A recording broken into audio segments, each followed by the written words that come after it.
तुलसीदास, मीराबाई, संत रविदास, दादू दयाल और सभी केवल संतों की भूमि राजस्थान को मैं नमन करता हूँ। बहुत अच्छा लग रहा है आप सबसे मिलके। ऐसा सत्संग का तो कोई ऐसा प्लान था नहीं, और देखो संजोग बन जाते हैं और आप सबका प्रेम मुझे खींच लाता ही है। वैसे सत्संग तो हर बुधवार होता ही है और ऐसे तामझाम मैं अवॉइड करता हूँ, लेकिन फिर भी कुदरती तौर पर ऐसे संजोग बन जाते हैं। आया था काम से दिल्ली और टाइम बच गया, 4 दिन का काम 1 दिन में हो गया, तो फिर आप लोगों के प्रेम ने खींच लिया। ऐसा कोई प्लान नहीं था। आप सब काफ़ी टाइम से बोल रहे थे भैया अच्छे से टाइम निकाल के आओ, अच्छे से मिलना है, बहुत सारी बातें करनी है, साथ में घूमना है। बस सडनली आ गया तो मुझे समझ नहीं आ रहा था कि क्या करूं इतने कम टाइम में। सबसे मिलूं, ज्ञान चर्चा करूं, सत्संग करूं या घूमूं, लेकिन देखो सब अपने आप हो जाता है। पर आप सबकी भी सत्य की प्यास है और जब भी हम अध्यात्म की बात सुनते हैं या केवल ज्ञान की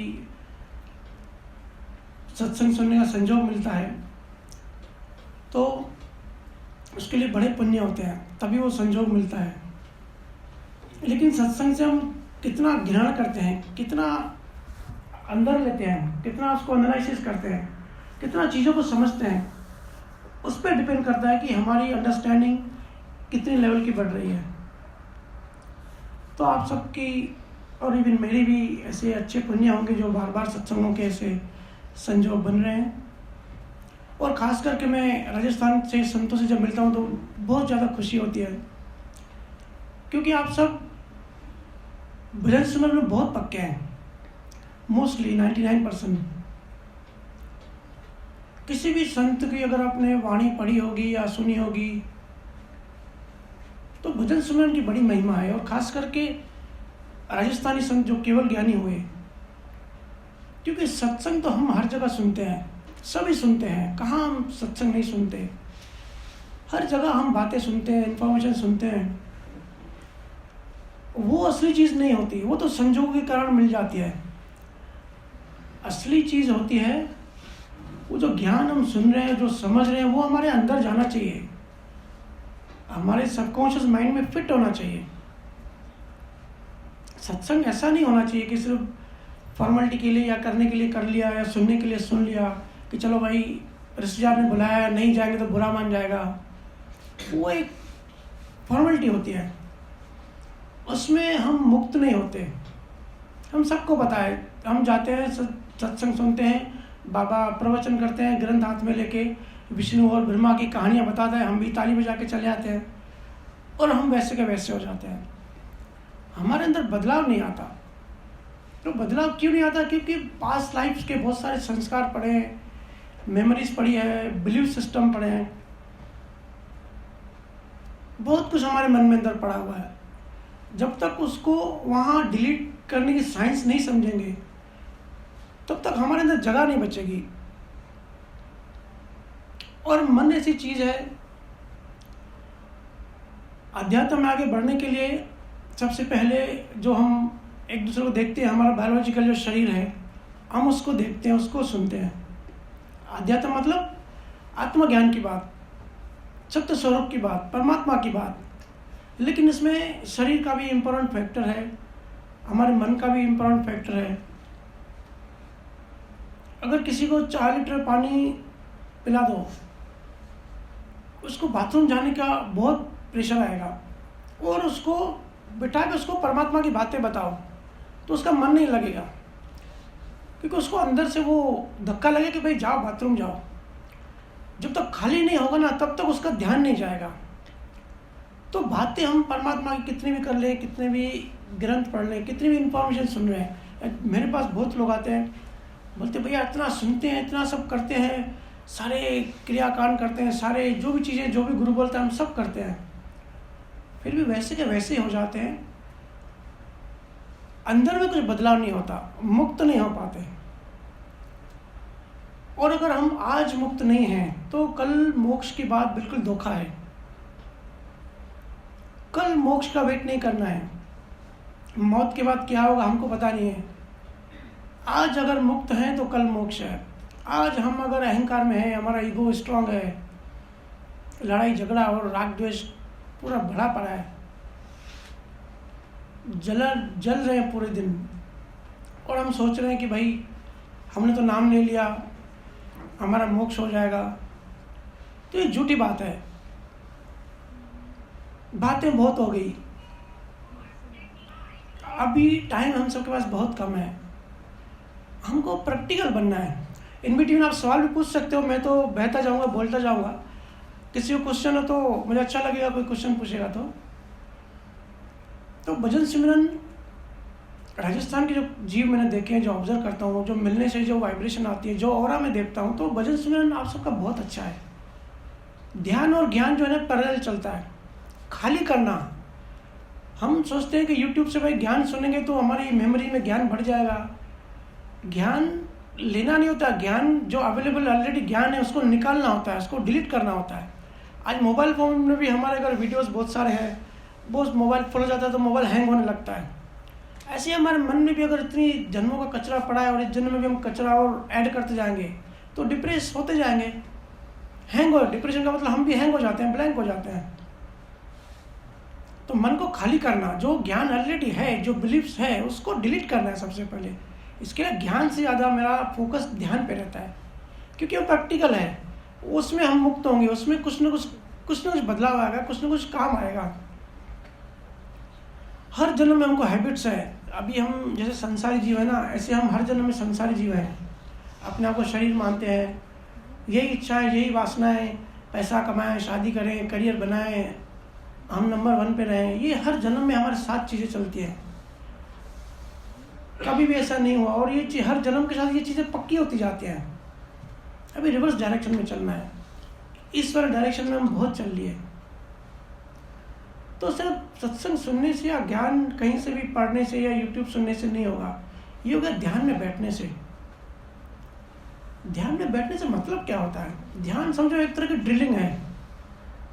जैसे कुआं वगैरह खोदते हैं ना गांव में, तो जब तक नीचे जो जमीन के नीचे पानी होता है नेचुरल, जब तक वो पानी नहीं मिलता, जो सोर्स है जहाँ से पानी फ्लो होता है वो नहीं मिलता, तब तक वो ड्रिलिंग चलती रहती है। ऐसे ही हमारा भजन सुमरन ध्यान से जितना हम गहराई में जाते हैं, ध्वनि सुनते हैं, वो हम एक तरह की ड्रिलिंग है। तो जैसे ड्रिलिंग करते करते शुद्ध पानी जो सोर्स है पानी का, वहाँ जब पहुँचते हैं तो वो पानी देखो मीठा होता है, जो ज़मीन से आता है ना, भले ज़मीन से आता है लेकिन उसमें बैक्टीरिया वगैरह नहीं होते, बहुत ही मिनरल्स होते हैं, पीने लायक होता है और शुद्ध पानी होता है।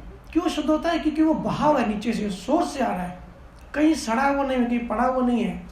हमारे बड़े, मेरे पापा वगैरह बताते हैं कि बचपन में वो कुएं वगैरह में ही नहाते थे और कुएं का पानी पीते थे, सब वही करते थे, क्योंकि शुद्ध पानी है, क्योंकि वो पानी सोर्स से आ रहा है। अब गुरु ने सोर्स वाला पानी उठा के कहीं और किसी को दे दिया, और वो पानी फ्लो से कनेक्ट नहीं है, अपने सोर्स से कनेक्ट नहीं है, तो वो बहुत जगह पे एक तालाब की तरह पड़ा हुआ है। तो पानी क्या होता है? वो सड़ने लगता है। जब तक हम अपने सोर्स से कनेक्टेड नहीं है ना, हर चीज़ सड़ने लगती है। अब देखो कोई भी पत्ता हो या फूल फल हो, जब तक पेड़ से कनेक्टेड है हरा भरा रहता है, जैसे ही पेड़ से डिस्कनेक्ट हो गया वो सड़ने लगता है। 2-3 दिन में फूल भी सड़ जाता है, क्योंकि ऊर्जा का जो सोर्स है उससे अगर हम कनेक्टेड नहीं हैं तो हम भी सड़ते जाएंगे। तो वो पानी गुरु ने किसी को समझो ज्ञान दे दिया, तो वो एक तरह का पानी है जिसका फ्लो नहीं है, एक तालाब की तरह, तो धीरे धीरे सड़ने लगेगा, उससे कुछ ऊर्जा ऊपर नहीं चढ़ेगी, उससे कोई ज्ञान नहीं खुलेगा, उससे हमारी विवेक प्रज्ञा नहीं खुलेगी, हमारी अंडरस्टैंडिंग नहीं बढ़ेगी, हमारी समझ विकसित नहीं होगी। वो तो पड़े जैसे फिर बैक्टीरिया आ जाता है, पानी खराब हो जाता है, तो चेतना गिरने लगती है, फिर ज़्यादा राग द्वेष होने लगता है, हम सबको दोषी देखने लगते हैं, उसकी वजह से ये हुआ, उसकी वजह से ये हुआ। तो जो हम ध्यान स्मरण करते हैं ना, वो अपने सोर्स में जाते हैं, अपने अंदर जाते हैं, अपने आत्मा के करीब जाते हैं, परमात्मा के करीब जाते हैं, अपने सोर्स से कनेक्ट होते हैं, तो वहाँ से ऊर्जा लेके आते हैं, फिर सहज ही हमको कोई दोष नहीं लगता। ऐसे में कितनी बार भी बोल दूँ किसी को दोषी मत देखो, तो तब तक अच्छा लगता है जब तक सत्संग चल रहा है। घर जाके फिर हम वही रोना धोना, शिकायतें, उसने ये किया, उसकी वजह से ये हुआ, मेरी लाइफ आज ख़राब है ना, उसकी वजह से ख़राब है, सब दुनिया भर को दोषी देख लेते हैं अपने आप को छोड़ के। तो ये क्योंकि कनेक्शन फिर टूट जाता है। तो जब हम ध्यान सुमरन, भजन सुमरन में अपने आप से कनेक्शन बनाए रखते हैं, डेली अपने सोर्स में जाते हैं, तो वो वाला पानी हमको मिलता है जो जिसका फ्लो चलता ही रहता है, जो खराब नहीं होता। क्योंकि हम सबका उद्देश्य क्या है? संसार में हम कितना कुछ भी हासिल करें, लेकिन हमको हमारा लक्ष्य हमेशा याद रखना है। हमको हमारा लक्ष्य भटकना नहीं है कि हम कौन है और हमको एक्चुअली चाहिए क्या। हम बेचैन क्यों हैं? आप देखो, हर कोई बेचैन है। ठीक है, सुख दुख जो भी आता है वो कर्मों के जैसे आता है, लेकिन जो बेचैनी फील होती है ना, जो कोई अमीर होगा, जिसके पास सब कुछ होगा, फुल लग्जरियस लाइफ होगी, लेकिन उसके अंदर भी बेचैनी होती है। तो सुख दुख जो होता है वो तो कर्मों की वजह से आता है। किसी का शरीर हैंडीकैप है, किसी को फाइनेंशियल प्रॉब्लम है, किसी का दिमाग खराब है, तो ये सब कर्मों की वजह से आता है, वो ठीक है। लेकिन किसी का अगर सब कुछ ठीक भी है, फिर भी उसके अंदर बेचैनी क्यों आती है? क्योंकि वो चेतना की बेचैनी है। हम सब जड़ और चेतन से बने हैं। अहंकार जो है ना, हम अपने आप जो मैं मानते हैं, हम कई बार चर्चा कर चुके हैं इसकी, कि जड़ और चेतन हम उससे बने हुए हैं। तो हम एक्चुअली चेतन हैं और जड़ मिक्स हो गया। तो जब तक चेतना अलग नहीं होगी जड़ से पूरी तरह, वो बेचैनी हमारे अंदर लगी रहेगी। वो एक तरह की प्यास है, वो एक तरह की नेचुरल अट्रैक्शन है, जो हम आनंद ही कहते हैं। जो हम आनंद ढूंढते हैं ना, पूरे दिन खुशी ढूंढते हैं, एक्चुअली हम तड़प है हम सबके अंदर। अननोइंगली हमको पता नहीं होता कि एक्चुअली हमको क्या चाहिए। हमको लगता है कि भाई हम MBA कर लेंगे तो हम आनंद में हो जाएंगे, खुशी हो जाएगी, हम 4 दुकान खोल लेंगे तो खुशी मिल जाएगी। लेकिन वो खुशी जो है ना, वो आनंद का पार्ट है, और जो वो आनंद है वो सोच से आएगा, वो चेतना की बेचैनी है। ये चीज़ हमको समझनी पड़ेगी, आज नहीं तो कल ये समझना ही पड़ेगा, नहीं तो हम मुक्त नहीं हो पाएंगे। यही हो रहा है, यही गलती हो रही सबसे। सब कल मोक्ष मिलेगा इस चक्कर में पड़े हैं। कल कोई मोक्ष नहीं है, जो भी है आज है, अभी है, प्रेजेंट में है, इसी मोमेंट में है। तो जो भजन सुनन आप कर रहे हो ना, वो ड्रिलिंग है अपने अंदर जाने की। और ऐसा भी नहीं है कि भाई आज दसम द्वार खुल गया तो कल ज्ञानी बन जाएंगे। ये धीरे धीरे प्रोसेस होता है, क्योंकि इतने जन्मों से हमको हैबिट्स हैं मन ने। आज हम जो भी करें ना, संस्कार हमारे अंदर है। तो ये संस्कार ऐसा नहीं है जन्म में, पहले के जन्मों में भी है। तो हर जन्म में हम नीचे गिर रहे हैं। तो पहला जन्म है जब हमको शब्द मिलता है, जब नाम मिलता है, जब हम सिमरन की बात सुनते हैं। अगर किसी को संसार में इंटरेस्ट ज़्यादा होता है, परमात्मा में प्यास कम होती है, तो भी गुरु ऐसा सिस्टम बनाता है कि उसकी प्यास पैदा हो। ऐसा कुछ सिस्टम बनाता है कि उसके अंदर पहली बार ही प्यास जगे, क्योंकि प्यास के बिना, भाव के बिना तो शुरुआत भी नहीं होती। तो मुक्त होना है। हम मुक्त ऐसे नहीं हो सकते सिर्फ सुन के। सुनना पहली स्टेज है, भजन सुमरन जो है वो दूसरी स्टेज है। फिर ध्वनि, फिर ये पूरा एक पैकेज है, प्रोसेस है। जैसे घी में, दूध में घी होता है। अब किसी को दूध दो, बोलो ये दूध नहीं है, घी है, तो बोलेगा भाई ये तो दूध दिख रहा है, घी तो है नहीं। तो दूध से घी बनाने का प्रोसेस होता है ना। वैसे ही ये जो आप भजन सुमरन कर रहे हो ना, एक एक स्थान जब आगे बढ़ रहे हो, फिर जब दसम द्वार खुल रहा है, दसम द्वार खुलने के बाद जब ध्वनि में लीन हो रहे हो, तो ये सब जो है ना पार्ट ऑफ पैकेज है। ये पूरा पैकेज है दूध से घी बनने का, जीव से शिव बनने का।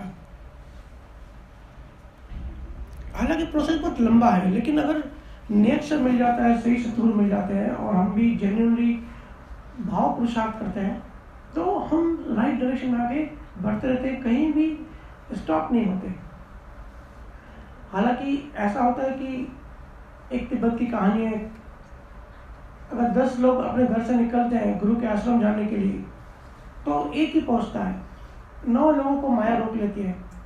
वो माया बड़ी प्रभावशाली है। माया जो है ना, इतने सूक्ष्म तरीके से काम करती है, हमको पता भी नहीं पड़ता। जो ज्ञानवादी हैं वो कहते हैं कि भाई लाइफ तो कर्मों से चलती है। वो बात सही है, वो बात ठीक है। हमारे प्रारब्ध कर्म हमारा जीवन चलाते हैं। हमको ज़िंदगी में जो भी मिलता है या नहीं मिलता है, जिससे शादी होनी होती है, जिससे प्रेम होता है, जिससे दुश्मनी होती है, ये सब प्रारब्ध का पार्ट होता है, एक लेन देन होता है। ठीक है, ये सब हमने सीखा हुआ है। लेकिन अगर हम चुप करके सिर्फ कर्म भोग रहे हैं और नास्तिकता जैसी जीवन भोग रहे हैं, तो उसमें एक चीज और होती है। एक तो कर्मों का तो निदान होता ही है, जो प्रारब्ध कर्म जिससे हमारा शरीर बना, कर्मों से डीएनए बना, डीएनए से हमारा शरीर बना, और शरीर से भुगतान होता है। अगर हम चुप करके बैठ जाएंगे इसे ही, तो साथ में एक चीज होती है कि माया के जो परमाणु होते हैं, जो प्रकृति का जो पार्ट होता है, वो इन संजोगों के साथ डेली के जो हम दुकान पे, बिजनेस में, घर में जो भी हम डील करते हैं, ये भोगने के साथ साथ हमारी चेतना को गिराते रहते हैं। हर एक सेकंड में हम नए नए कर्म बनाते जाते हैं इतने सूक्ष्म तरीके से कि हमको पता भी नहीं पड़ता।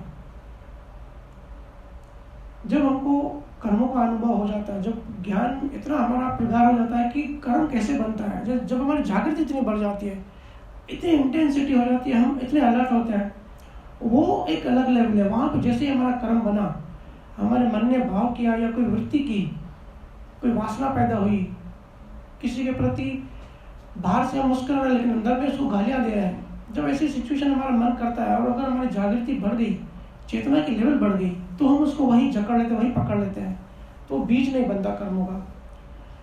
अदरवाइज हर एक सेकंड में हम सबके अंदर बीज बन रहे हैं, और वो बीज भी हमारे अंदर ही है। घर में कचरा है, वो घर तो हमारे ही है, हमारे अंदर ही हो रहा है। तो ऐसा नहीं है कि भाई ठीक है आज हम बीज बना रहे हैं और नेक्स्ट जन्मों में हम भोगेंगे। कोई इसको मानता है, कोई नहीं मानता है, क्योंकि जो लॉजिक है वो तो यही कहता है भाई जो भी अभी है, बात के जन्म किसने देखे हैं।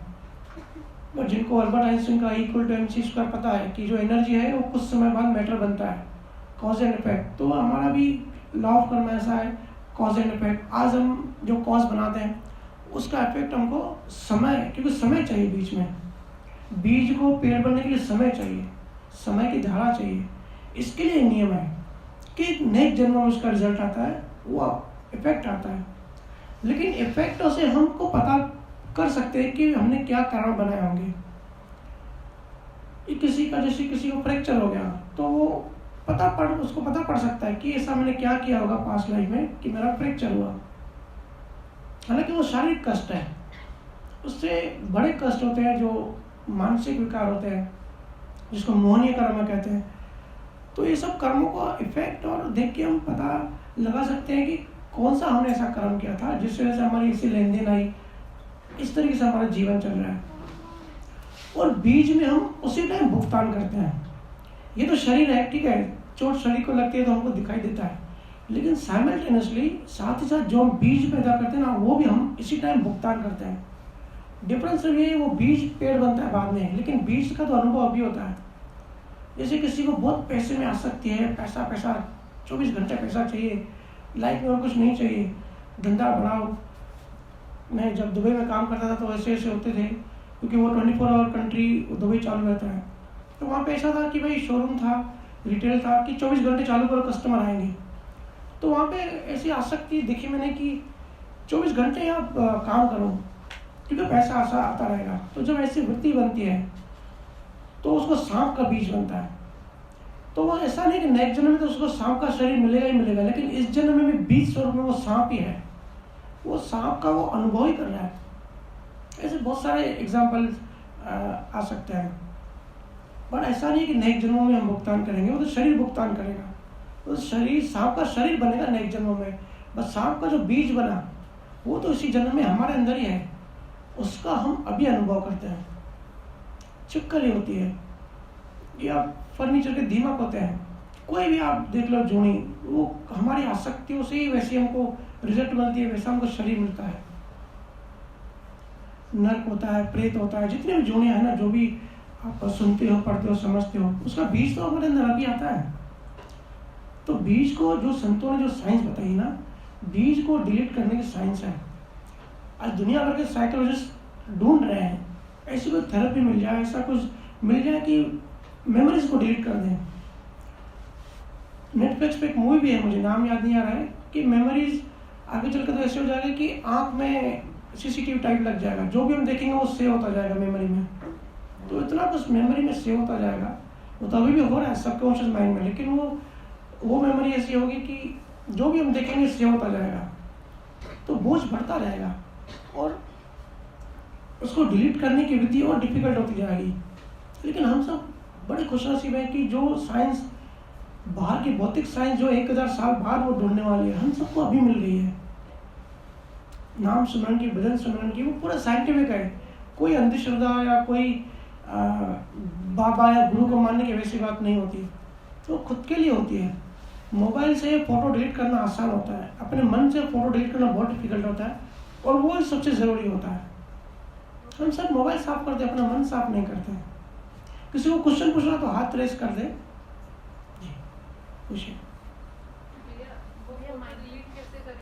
क्या जो मन में फोटोज लगे हुए हैं, पुरानी मेमोरीज है, वो भजन सिमरन में भी वही चीज विचारों के रूप में आती रहती है। अब मतलब भजन सिमरन करने से पता तो पड़ता है कि वो चीज चल रही है, उस टाइम स्टॉप भी हो जाती है, समटाइम्स तो नहीं भी चलती है, लेकिन वो चीज खत्म कैसे होएगी कि वो खत्म ही हो जाए वो चीज पास्ट में। देखो, पास्ट मेमोरीज होते हैं ना, उसके साथ हमारे साथ बहुत सारे इमोशन जुड़े होते हैं। जैसे 10 साल पहले हमारी किसी ने इंसल्ट करी तो हमारे अंदर बैठ जाता है। ऐसे ही पिछले जन्मों में भी जिससे हमारी दुश्मनी होती है ना, हम सब परिवार ही बन के आते हैं। लोग मेरे से पूछते हैं कि भैया परिवारों में इतना मनमुटाव क्यों होता है? क्योंकि जिससे ज़्यादा लेन देन होगी वही तो क्लोजली बनेगा। सबसे ज़्यादा अगर लेन देन होगी तो हस्बैंड वाइफ बनेंगे, उसके नेक्स्ट बच्चे बनेंगे, ठीक है, फिर भाई बहन बनेंगे, दोस्त बनेंगे। जिससे लेन देन ज़्यादा वो हमारा करीबी होगा, तभी तो लेन देन जल्दी खत्म होगी। इसके लिए परिवार में मन मोटा होता है। और आप फिक्र मत करो, सब आते हैं मेरे पास कि भैया दुश्मन भी अपना लगते हैं, लेकिन अपने परिवार में दुश्मन लगते हैं। ये ऐसा नहीं कि आपके साथ है, इसमें किसी का दोष भी नहीं है। ये डिज़ाइन है कुदरत की, ये लाइफस्टाइल है, ये सिस्टम है कर्मों का। ये सिर्फ आपके साथ नहीं है, ये हर किसी का है। इसके लिए आप एडजस्ट करके चलो। आप ऐसे याद रखो कि मैं भी दोषी नहीं हूँ और परिवार में कोई भी दोषी नहीं है। ये हिसाब किताब ऐसा है कि आपको वो दोषी दिख रहा है या एक दूसरे का नुकसान कर रहे है ना। क्योंकि कर्मों के बिना यहाँ पे कुछ भी नहीं होता संसार में, वो साइंटिफिकली प्रूव भी है, कॉज एंड इफेक्ट। इसी के लिए परिवार हमको ऐसा लगता है कि अपना होके ऐसे बिहेव करता है कि पराया है, तो ये सोचना छोड़ दो, मस्त रहो। अगर ये दृष्टि बदल जाएगी ना तो मस्त रह पाओगे। आपसे पूछते ना भाई आप इतने मस्त कैसे रहते हो, या हम इतने मस्त कैसे रह पाएंगे? तो दृष्टि का खेल है पूरा। वही चीज़ में हमको नेगेटिव भी देख सकते हैं, वही चीज़ में पॉजिटिव भी देख सकते हैं। तो जो भी होता है, अगर बुद्ध की कहानी मुझे बहुत अच्छी लगती है। बुद्ध का जो एक शिष्य जब मैच्योर हो गया तो बुद्ध ने बोला कि तू अभी जाके ज्ञान शेयर कर। तो दूसरा भी था उसके साथ, तो उसने बोला कि मैं भी जाऊँ। तो बुद्ध ने सवाल पूछा कि अगर तू किसी गांव में चला जा, उस टाइम के हिंदुइज्म बुद्धिज़्म को बहुत अगेंस्ट में थे, तो बहुत जगह पे बुद्ध को जो शिष्य होते थे उनको मारपीट होती थी। तो बोले अगर तू किसी गांव में जा रहा है और वहाँ पे तुझे कोई गाली दे दे, उल्टा सीधा बोले तो बोला मैं खुश रहूँगा कि भाई गाली दी ना, हाथ तो नहीं उठाया ना, हाथ भी उठा सकता था।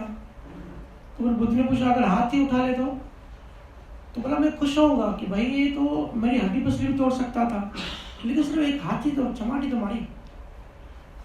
तो बुद्ध ने बोला कि भाई तेरी हड्डी पसली तोड़ दे, तो बोला मैं खुश रहूँगा कि मार तो नहीं दिया ना, फिर बचा तो सही ना।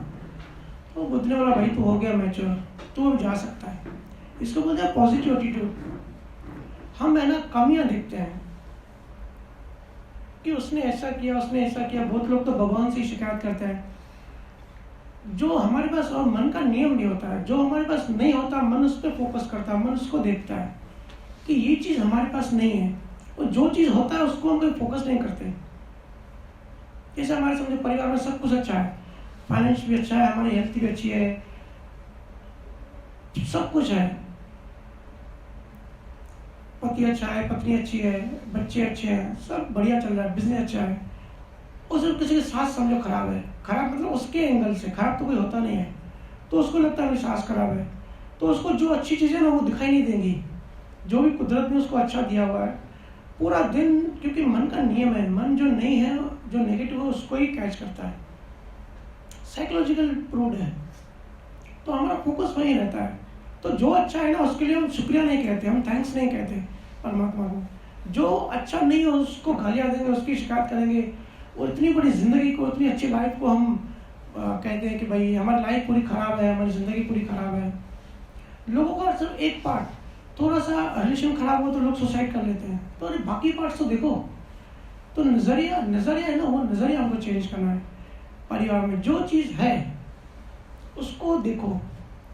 अगर कोई गरीब भी है तो देखिए कि भाई मेरा शरीर तो अच्छा है, मेरी टांग तो नहीं टूटी हुई है। हर एक घंटे में दुनिया भर में 5,000 लोग मरते हैं, रात को सोते हैं, सुबह उठते नहीं, हार्ट अटैक आ जाता है। अभी आपने देखा सतीश कौशिक भी गया हार्ट अटैक से, है ना, उसकी कोई एज नहीं थी। रोज 5,000 लोग 1 घंटे में मरते हैं। लेकिन हम सब जो यहाँ बैठे हैं, कल रात को सोए और सुबह जिंदा उठे, तो हमने परमात्मा को शुक्रिया नहीं किया कि भाई हम जिंदा तो उठे, दूसरे तो जिंदा भी नहीं उठ रहे हैं। तो जो चीज़ है उसके लिए शुक्रिया, आदत बदलो। ये हमको एडिक्शन पड़ गई है पास्ट लाइफ से, शिकायतें, नेगेटिविटी, हमारे पास ये नहीं, हमारे पास वो नहीं है ना। तो आपके क्वेश्चन पे आता हूँ कि डिलीट कैसे हो। तो जो क्रियान्वयन कर्म होते हैं ना, जो भी हम दिन भर में सुबह से लेकर रात तक डील करते हैं, लोगों से देखते हैं, सुनते हैं, वो हमारे अंदर जमा होता जाता है, हमारे चित्त में जमा होता जाता है। ठीक है, उसी में से फिर क्रियान्वयन कर्म बनते हैं, क्योंकि हमारे भाव भी होते हैं। हम जिससे जो भी डील करते हैं, जैसे कोई एक मेहमान आ गया घर पे, तो मेहमान बाहर से तो बोलना पड़ेगा भाई अच्छी बात है, आप आ गए, मोस्ट वेलकम, लेकिन अंदर में भाव अगर खराब करते हैं कि भाई क्यों आ गया डिस्टर्ब करने अचानक से, तो फिर वो भाव जो है, भाव से कर्म बनता है। तो वो क्रियान्वयन कर्म होता है, वो हमारा नर्वस सिस्टम में, हमारे शरीर में, हमारे मन में ही कहीं ना कहीं जाकर सेव हो जाता है। ठीक है, जो 12 स्थान आपको पता है ना, वो 12 स्थान में किसी न किसी स्थान में जाके सेव होता है। नेक से लेके हमारा यहाँ तक, दशमद्वार के थोड़ा पीछे तक, तो वो वहाँ जाके सेव हो गया। कहीं कंठ में हो गया, किसी का कुछ कर्म छाती में होते हैं, जैसे बेचैन और डराने वाले कर्म छाती में होते हैं। तो उसके जिसको डर लगता है ना, घबराहट होती है, वो श्वास फूलने लगती है, वो छाती में हाथ रखता है कि डर लग रहा है, क्योंकि वो कर्म उसका वहाँ से हो गया। तो ऐसे कैटेगराइज होती है कर्मों की, कौन सा कर्म कहाँ से होता है और डिलीट कैसे होगा। तो डिलीट ऐसे होता है जैसे हमको नियक्षर मिला, शब्द मिला, तो वो क्या होता है, ऊर्जा होती है। ऊर्जा मतलब जो सर्कुलेट होती है, घूमती है स्पीड से। तो एक तो गुरु की ऊर्जा होती है, दूसरी नियक्षर की होती है, दूसरी जो हम सिमरन करते हैं। ये 4-5 ऊर्जा मिलकर कंबाइन होती है और स्थान को क्लीन करती है। अंदर जो है ना, ऐसे समझो कि कचरा पड़ा है, उसको आग लगा दी, तो ये नियक्षर जो है एक एक स्थान को अंदर आग लगाता है। तो जो आप कहते हैं ना कि भैया ये अनुभूति हुई, जो मैं आपसे अनुभूति पूछता हूँ, वो एक्चुअली क्या होता है, वो अंदर में कर्म जलता है, और जलाना जरूरी है। नहीं जलाओगे तो हमारे घर में कचरा है तो हमको ही बदबू आती है ना। तो वो एक एक स्थान जो है वो जलता जाता है। कई बार ऐसे होता है कि बहुत गहरा गुस्सा होता है, कोई पिछले जन्मों में ये सदमा लग जाता है, किसी का बच्चा मर गया तो डीप सदमा लग जाता है, या किसी की मौत समझो डूबने से हुई या जलने से हुई, तो उसको डीप अंदर गहराई में चली जाती है बात। तो अगले जन्म में उसको डर लगता है, आग से डर लगेगा, पानी से डर लगेगा, ऊंचाई से डर लगेगा, हम सबको होती है ना फोबियास। तो ये इमोशंस जो है ना, वो भजन स्मरण करते करते इमोशंस उसी टाइम डिलीट हो जाते हैं, लेकिन मेमोरीज पड़ी होती है। तो वो मेमोरीज कभी कभी अगर ऊपर आ भी जाती है, हम सबको पता है, जब हम ध्यान में बैठते हैं तो ऐसे ऐसे थॉट्स, ऐसे ऐसे शक्लें, ऐसी सिचुएशन दिखाई देती है जो हमने जिंदगी में देखी भी नहीं कभी, क्योंकि पास्ट लाइफ से आती हैं, क्योंकि हमारे अंदर चित्त में सब चीज़ें पड़ी हुई है। तो वो विचार एक्चुअली आता नहीं है, वो जाता है, वो हमारे अंदर पड़ा था, बाहर आया और निकल गया। या जो फोटोज है, जो मेमोरीज है, जो बंदर जानवर सब दिखाई देते हैं, क्योंकि हम पास्ट लाइफ में सब जानवर भी थे। हम होमो सेपियन इंसान तो अभी बने, उससे पहले हम किसी जानवर थे। अभी भी अगर हम जानवर गति के कर्म करेंगे तो जानवर बनेंगे, तो उसके वो संस्कार हमारे अंदर सेव होता है। तो कभी कभी वो जानवर भी हमको सब दिखाई देते हैं, जो मेमोरीज होते हैं। तो जो भी सामने आया मतलब वो डिलीट हो गया, वो अंदर पड़ा था, ऊपर आया और चला गया, फिर वापस नहीं आएगा। और अगर वापस आता भी है तो इमोशंस नहीं होंगे उनके साथ। तो इस तरीके से भजन सुमरन जो है, जो ध्यान हम करते हैं, वो एक एक स्थान को क्लियर करता है। सबसे ज़्यादा कर्म नाभि स्थान में होता है, पीछे 6वें से लेकर 8वें स्थान तक होता है, जिसको मेरुदंड कहते हैं। फिर ऊपर निराकार त्रिकुटी से सूक्ष्म कर्म होते हैं, फिर ऊपर चलते चलते और भी सूक्ष्म कर्म होते हैं अप टू दशम द्वार। तो ऐसे इस टाइप से कर्म होते हैं, जिस टाइप का हम भाव करेंगे उस टाइप का कर्म उस जगह पे से होगा, और नेक्स्ट जन्म में उस जगह पे हमको वो बीमारी होगी। किसी को नेक कैंसर होता है, किसी को पेट की तकलीफ होती है, सब क्यों होता है? कुछ भी होता है ना, उसका रीजन होता है। बिना रीजन इस ब्रह्मांड में कुछ भी नहीं हो सकता। हम सुखी हैं, हम दुखी हैं, हम ठीक हैं, हम बीमार हैं, हमारी टांग टूटी हुई है, हम जैसे भी हैं, ये सब वहाँ पे वो कर्म पड़ा हुआ है। अगर हम उस कर्म को वहाँ जाकर डिलीट नहीं करेंगे, इससे पहले वो हमको तकलीफ दे, हम उसको डिलीट करें। तो ये भजन सुनन की जो ये है, ये साधना इसके लिए बहुत इम्पोर्टेंट है। ज्ञान और ध्यान, अध्यात्म में रुचि बनी रहे, लेकिन हमारा संसार इतना स्ट्रांग होता है, कहीं ना कहीं हमको एक्सेप्ट करने में बहुत डिफिकल्ट होता है। लेकिन मैं बार बार हर सत्संग में ये कहता हूँ कि आप स्वीकार करो, आप दुखी मत हो जाओ कि भाई मेरी ज़िंदगी में ये है वो है, मेरी लाइफ अच्छी है, मेरी लाइफ अच्छी नहीं है, मन मुटाव है। ये चीज़ आपको परमात्मा से दूर करते हैं, अध्यात्म से दूर करते हैं। जो भी है फिट कर दो अपने अंदर, जो भी है जैसा भी है कर्मों की वजह से है। प्रारब्ध कर्म सब चलाते हैं। एक एक सेकंड के अभी आप सब यहाँ आ पाए ना, ये भी आपका पुण्य कर्म और मेरा भी पुण्य कर्म होगा कि यहाँ आके आप सब संतों से मिल पाया। बिना रीजन कुछ भी नहीं होता। और बहुत सारे लोग ऐसे भी होंगे जो आना चाहते थे लेकिन नहीं आ पाए, रुक गए। बहुत सारे लोग मुझे कितने टाइम से कह रहे थे कि भैया जब भी जयपुर जाओ तो एडवांस प्लानिंग करना ताकि हम दूर वाले जो हैं आ सके, लेकिन नहीं आ सके। तो बिकॉज ऑफ प्रारब्ध कर्म, एक एक इंच की आप बाहर जाओगे, टैक्सी करोगे, टैक्सी वालों को 100 रुपया दोगे, ओला उबर, वो भी आपकी लेन देन थी, उसी टाइम आपको वही टैक्सी वाला मिलेगा जिससे आपकी लेन देन है। तो ये सब जो है ना सिस्टम, पूरा कुदरत का एल्गोरिथम है, खतरनाक सिस्टम है बहुत। ये हमको समझना है, अपनी समझ बढ़ानी है। ये जैसे ही समझेंगे ना, उससे होगा क्या? उससे होगा ये कि हम एक्सेप्ट करेंगे चीज़ों को। आज प्रॉब्लम क्या है, परेशानी क्या है? हर जगह स्वीकार नहीं करते। हम जैसे हैं वैसे स्वीकार नहीं करते, हम औरों की तरफ बढ़ना चाहते हैं कि वो देखो वो खुश है, मैं ऐसा नहीं कर पाया। पत्नी अपने पति से लड़ती है, देखो उसने 4 बंगले बना दिए, आपने कुछ नहीं कर पाए। तो ये सब समझ नहीं है, अज्ञान की वजह से होता है। अज्ञान की वजह से भाव बनते हैं, भाव की वजह से कर्म बनते हैं, कर्मों की वजह से ऐसी लेन देन आती है। मच्छर और बैलगाड़ी की कहानी मुझे बहुत पसंद है। हम सब ऐसे हैं जैसे मच्छर बैलगाड़ी के पहिए पे बैठा है और मच्छर सोच रहा है कि बैलगाड़ी का पहिया मैं चला रहा हूँ। मच्छर की क्या हैसियत? ऐसे हमारी कोई हैसियत नहीं जैसे हमको लगता है कि हम इतने बड़े हैं, हम करेंगे तो चीज़ें होंगी, सब कुछ हम करते हैं, हम बनाते हैं। इतना बड़ा ब्रह्मांड है, ब्रह्मांड के बारे में स्टडी करो, क्वांटम फिजिक्स के बारे में स्टडी करोगे ना तो हैरान हो जाओगे। ये जो ध्वनि है ना, जब ध्वनि अगर भौतिक साइंस में समझेंगे तो क्वांटम फिजिक्स जिसको समझ में आएगा वो समझेगा।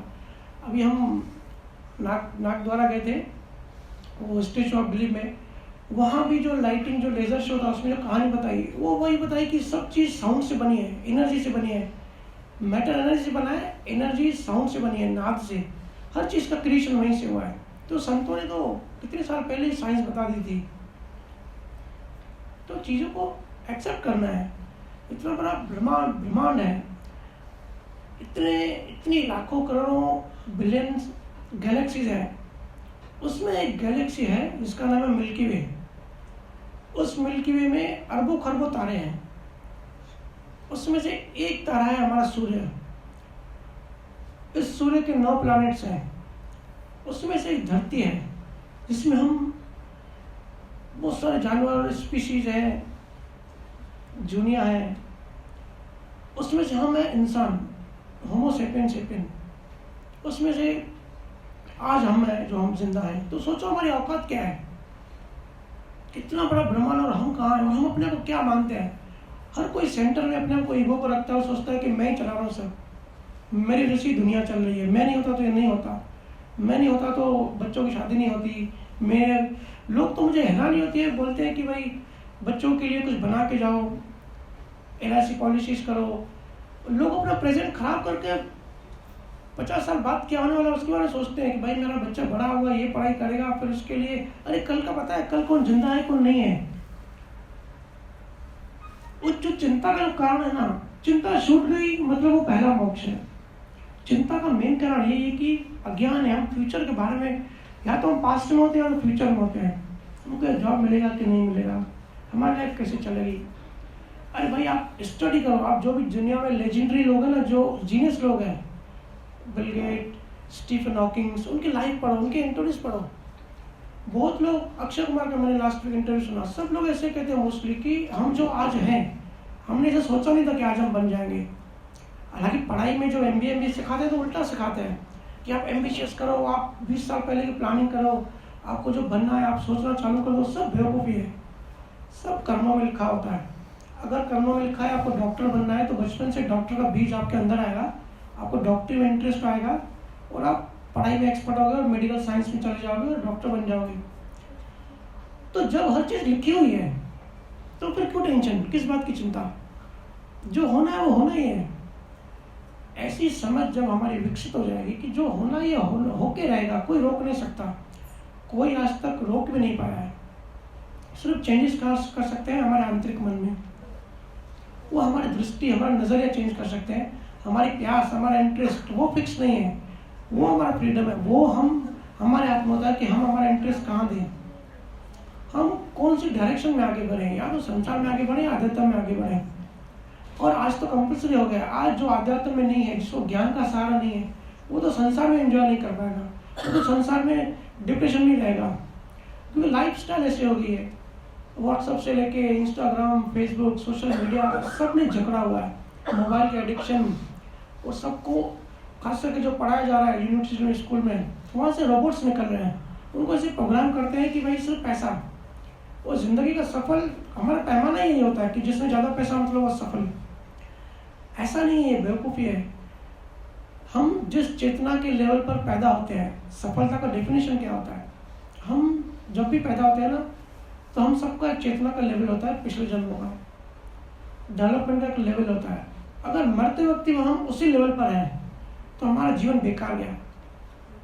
खाना खाना सोना है तो जानवर भी करते हैं, हमने पूरी ज़िंदगी वही की, अपनी चेतना की लेवल नहीं बढ़ाई, डेवलपमेंट नहीं करी, अपनी समझ नहीं बढ़ाई, तो हम जानवरों में और हमारी ज़िंदगी में कोई फ़र्क नहीं है। सिर्फ हम दिखने में इंसान हैं, बाकी जानवर जैसी हमारी ज़िंदगी गुजरी। वो भी खाते पीते हैं, वो भी सब कुछ करते हैं, वो भी सोते हैं, वो भी जब बारिश होती है तो कहीं ना कहीं छुप जाते हैं। हम अपने घरों में रहते हैं, थोड़े अच्छे से रहते हैं, बस सोशल हो गए। हम एनिमल्स ही हैं लेकिन हम थोड़ा सोशल हो गए, थोड़ा घर बना लिया, थोड़ा समाज बना लिया, अपने बैठने के कपड़े पहनने लगे, लेकिन है जानवर ही। डिफरेंस कहाँ है जानवर और हमारे में? चेतना का डिफरेंस है। तो अगर हम एक भी लेवल उठ गए, मैंने कह रहा है कि बहुत बड़ा ज्ञानी बन जाएंगे एक जन्म में, लेकिन अगर जब हम शरीर छोड़ रहे हैं, अब ये तो परम सत्य है, इससे तो कोई इनकार नहीं कर सकता, हम सबको एक दिन शरीर छोड़ना है, हम सब मरने वाले हैं एक न एक दिन। हालांकि हम सब अपनी रंगीन दुनिया में इतना खो जाते हैं कि हमको भूल जाते हैं कि हम मरेंगे कभी, लेकिन मरना तो है। तो जब मरेंगे उस टाइम हमारी चेतना की लेवल अगर सेम है तो हमारा जीवन बेकार गया। चाहे हमने कितने पैसे बना लिए, कितने भी रिस्पेक्ट कमा ली, कितनी भी रिपुटेशन बना ली, कितना भी बड़े प्राइम मिनिस्टर हो गए, चेतना की लेवल अगर हम जहाँ पैदा होते हैं मरने तक अपनी चेतना को अगर थोड़ा भी डेवलप कर देते हैं तो वो हमारा जीवन सफल है। हालांकि बहुत करना चाहिए, टाइम कम है आज हम सबके पास, करना बहुत कुछ है, चीज़ें बहुत है, टाइम कम है, उम्र कम है, तो अपनी चेतना की डेवलपमेंट फास्ट करें। फोकस जो है अपना आध्यात्म में लगाए। आध्यात्म बहुत इंटरेस्टिंग सब्जेक्ट है, ऐसा नहीं कि बोरिंग है, हमने बोरिंग बना रखा है, गाने बजाने गा के, और कमर्शलाइज हो गया है, इसलिए न्यू जनरेशन को इंटरेस्ट नहीं आ रहा है। नहीं तो इतनी अच्छी चीज़ जो गुरुकुल में पहले सिखाई जाती थी कि जीवन का लक्ष्य क्या है, असली जीवन है क्या, आउट ऑफ द बॉक्स कोई सोचता ही नहीं है कि भाई हम हैं क्या, हम क्यों आए, कहाँ से आए, कहाँ जाएंगे मरने के बाद, हमारा शरीर कैसे काम कर रहा है, हमारे ब्लड में थोड़ी भी अगर सब बैलेंस से चलता है, कैल्शियम, पोटेशियम, हमारे जो ब्लड में वाइट सेल्स होते हैं, रेड सेल्स होते हैं, थोड़ा भी मिसबैलेंस हो गया ना, हीमोग्लोबिन थोड़ा भी बढ़ गया, 18.5 से ऊपर चढ़ गया तो हार्ट अटैक का डर लगा रहता है। थोड़ा भी मिसबैलेंस हो गया जो हमको पता भी नहीं है कि हम करते हैं, कैसे ऑटोमेटिक होता है? थोड़ा बैलेंस बिगड़ गया तो सीधा आदमी ऊपर। हम खाना खाते हैं, कैसे पानी की जगह पानी, प्रोटीन की जगह प्रोटीन खुद ही होता है। हम करते हैं क्या? तो हमारी जो मान्यता होती है कि हम करने वाले हैं, हमारी वजह से दुनिया चलती है, हमारी वजह से धंधा चलता है, हमारी वजह से हमारे बच्चे डॉक्टर इंजीनियर बन गए। हमने मेहनत की, मैं और मेरा और हमने, ये कहना छोड़ दें। ये बेसिक चीज़ें, लेकिन अध्यात्म के पिलर्स हैं। लॉ ऑफ कर्मा अगर समझ गए ना तो बिल्कुल चिंता मुक्त हो जाएंगे। अभी ऐसा नहीं है कि भाई अच्छे कर्म करो बाद में पुण्य मिलेगा, मोक्ष मिलेगा, बात की बात नहीं है। जो बात करे समझो बेवकूफ़ बना रहा है। सच्चे संत कभी भी बात की बात नहीं करेंगे, झूठी उम्मीदें नहीं देंगे कि अभी भले अहंकार करो, अभी लड़ो झगड़ो सब करो, लेकिन मेरे पास आओ मैं मोक्ष दूंगा। ये झूठी बात होती है। आज अगर मुक्त नहीं है तो कल कोई मोक्ष नहीं है। ये स्टेटमेंट मैंने बार बार दोहराता हूँ। तो आज मुक्त हो जाए राग द्वेष से। अगर लड़ाई झगड़ा हो भी जाता है तो छोड़ दें, दूसरे दिन उसको भूल जाए। सभी जानवर, सभी बच्चे, कोई भी पास्ट को कैरी नहीं करता सिवाय हम इंसानों के। बच्चे को देखो, लड़ते हैं झगड़ते हैं, फिर दूसरे दिन उसी टाइम बच्चे तो वही वैसे के वैसे हो जाते हैं। हम इंसान है ना, जब हमारा ईगो डेवलप हो जाता है तो हम कैरी करते हैं। तो लड़ाई झगड़ा करो, कोई मना नहीं है, बिंदास करो, क्योंकि कर्मों में लिखा है तो होगा ही। लेकिन दूसरे दिन वैसे के वैसे हो जाओ, नॉर्मल बन जाओ, उसको कैरी मत करो। किसने कल अपमान किया आज भूल जाओ, बदला लेने का भाव मत करो। अपने आप को जागृति बढ़ा के ऐसा समझाओ कि जरूर मैंने कुछ ऐसा किया होगा, तभी संजोग बना, तभी उसको ऐसा मौका मिला कि मेरा अपमान कर जाए। हम सबको अनुभव है। मेरे पास बहुत सारे लोग आते हैं काउंसलिंग के लिए, पति पत्नी लड़के मेरे पास आते हैं, तो मैं बोलता हूँ कि भाई आप ऐसा, आपने इनको बहुत सुनाया या गुस्सा किया या अपमान किया, तो आप ऐसा करना चाहते हो? बोलते हैं कि हम नहीं करना चाहते, लेकिन पता नहीं कैसे हो गया। आप सबको ये अनुभव होगा, भैया मैं नहीं बोलना चाह रहा था लेकिन मुंह से निकल गया। तो मुंह से कौन निकालता है? हमारी वाणी भी फिक्स होती है। हमारे जब बोलते हैं ना, वो भी हम किसको कब क्या कहाँ बोलेंगे, वो भी उसकी कोडेड लैंग्वेज में अंदर कर्मों के हिसाब से सेव होता है। वो भी हमारे हाथ में नहीं होता, हमारा शरीर भी हमारे हाथ में नहीं होता। बीमारी लगना नहीं लगना कुछ भी हमारे हाथ में नहीं है, सब नैमित्तिक कारण होता है। अगर कोई किसी डॉक्टर से ठीक हो गया या कहीं से भी ठीक हो गया तो वो भी नैमित्तिक कारण है। आपको ठीक होना ही था, सिर्फ वो बहाना बन गया डॉक्टर। या बहुत लोग आप कहते हैं ना, गुरु ने, बाबा ने ठीक कर लिया, तो कोई बाबा, दुनिया में किसी को फ्रीडम नहीं है। अब लास्ट बुधवार किसी ने सवाल किया था कि ये जो देवी देवताओं के पास हम मनोकामनाएं पूरी करने जाते हैं या चढ़ावा करते हैं, या क्या खाटू श्याम या ऐसा कोई नाम बोले थे, या बालाजी में लोग जाते हैं कि वहाँ पे तो मनोकामना पूरी हो जाती है, वहाँ तो 100% जो बोलो हो जाता है। कुछ नहीं होता, ये वैसा होना ही था। पति पत्नी जाते हैं कि बच्चा नहीं होता, तो मनोकामना मांग ली, फिर बच्चा हो गया, तो किसी को इतनी फ्रीडम नहीं है कि भाई किसी को कोई बच्चा दे दे। वो बच्चा आना ही था, क्योंकि उसकी लेन देन कर्मों की वैसे लिखी हुई थी। सिर्फ नैमित्तिक कारण बन जाता है। बहुत बार ऐसा होता है कि बड़ी बड़ी बीमारियां बड़े डॉक्टर से ठीक नहीं होती, गाँव का कोई वैद्य ठीक कर देता है, तो वो कर्मों से उस वैद्य निमित्त बना। आपकी बीमारी ठीक होनी थी, नहीं होनी होगी तो कैसे भी ठीक नहीं होगी, और होनी होगी तो घर बैठे भी ठीक हो जाएगी। तो वो तो नैमित्तिक कारण है, वो तो लेन देन होती है। डॉक्टर को पैसा देना होता है तो हम जाते हैं, वो ठीक है, लेकिन अज्ञान, अपना अज्ञान मिटाना है कि इसकी वजह से ये हुआ। बहुत सारे लोग डिप्रेशन में चले जाते हैं कि भाई हमने, माँ बीमार थी, अच्छे हॉस्पिटल में एडमिट नहीं कराया, हमसे गलती हो गई तो वो मर गई। तो आपके हाथ में नहीं है किसी का जीवन, किसी का मृत्यु। आप इतने बड़े नहीं हो कि आपकी वजह से कोई मर जाए या आपकी वजह से कोई पैदा हो जाए। ना हमारे जैसे कोई पैदा होता है, ना कोई मर सकता है। किसी को इतनी फ्रीडम ही नहीं है। सोचो ना, फ्रीडम थोड़ा आउट ऑफ द बॉक्स सोचो। दुनिया में 9 कंट्री है जिसके पास परमाणु बम है, न्यूक्लियर वेपन्स है।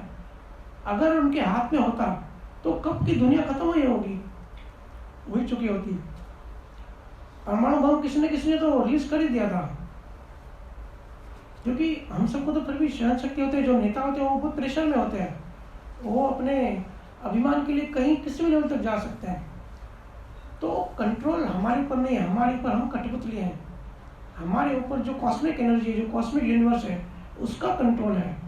जब तक वो नहीं चाहेगा तब तक न्यूक्लियर वॉर नहीं होगा।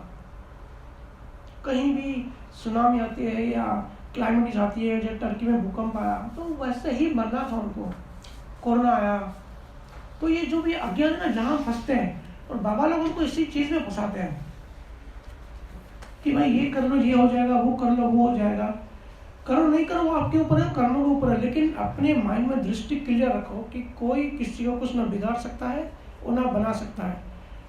माँ बाप भी जैसे ही बच्चे पैदा हुए इंश्योरेंस करना चालू कर देते हैं, तो इंश्योरेंस का चिंता करना चालू कर देते हैं कि फ्यूचर में क्या होगा।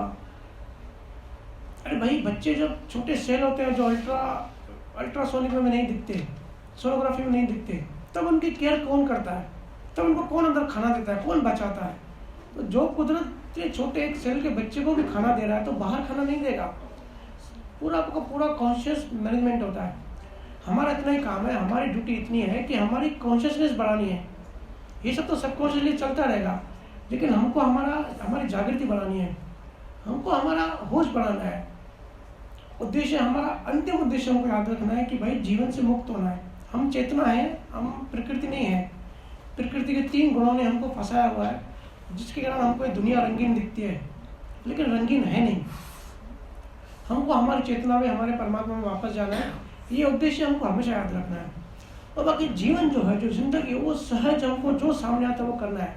जैसे मैं यहाँ प्लानिंग नहीं था लेकिन आ गया, और ऐसा हल्का हल्का माइंड था कि भाई सबसे मिलूंगा लेकिन सत्संग नहीं रखूंगा, क्योंकि हर बुधवार सत्संग होता ही है। और मेरा जोर ध्यान पे ज़्यादा है, मेडिटेशन पे, ज्ञान पे कम होता है। लेकिन देखो जो सहज में होता है मैं करते जाता हूँ। भारत ने बोला चलो घूमने, बोला चलो, जो जैसे जहाँ होता है वैसे बस बहते जाओ। स्वीकार करो, एक्सेप्ट करो।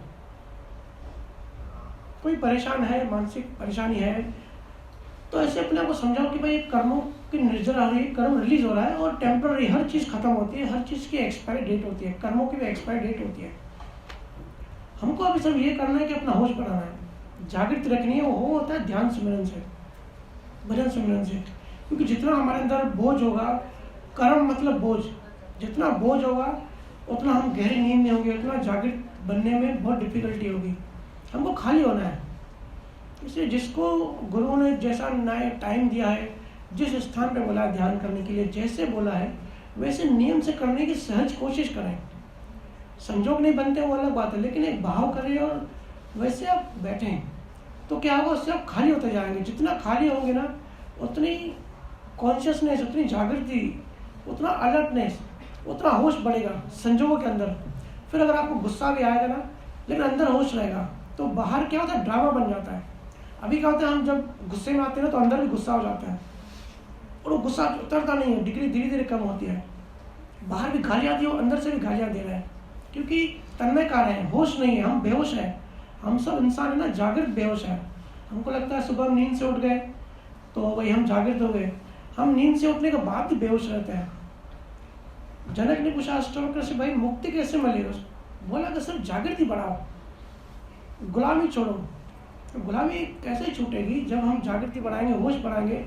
होश इतना बढ़ जाएगा कि बाहर गुस्सा होगा, अंदर में अगर होश आएगा, जागृति बढ़ जाएगी भजन सिमरन ध्यान से। तो बाहर जब गुस्सा होगा, जब प्रारब्ध कर्म की लेन देन होगी, तब अंदर में होश होगा कि भाई गुस्से की एक्टिविटी चल रही है, लड़ाई झगड़ा आर्ग्यूमेंट चल रही है, लेकिन वो बाहर चलने दो, अंदर में मेरे कोई दोष नहीं, अंदर मैं न्यूट्रल हूँ। तो अंदर में जो न्यूट्रल रहता है, वो बाहर उसको ड्रामा लगता है कि भाई ठीक है, बाहर ड्रामा कर लिया, तो हम वैसे का वैसे क्यों नहीं बन जाते? अगर कल झगड़ा किया तो हम आज फिर उसको कैरी क्यों करते हैं? क्योंकि हम ड्रामा नहीं करते।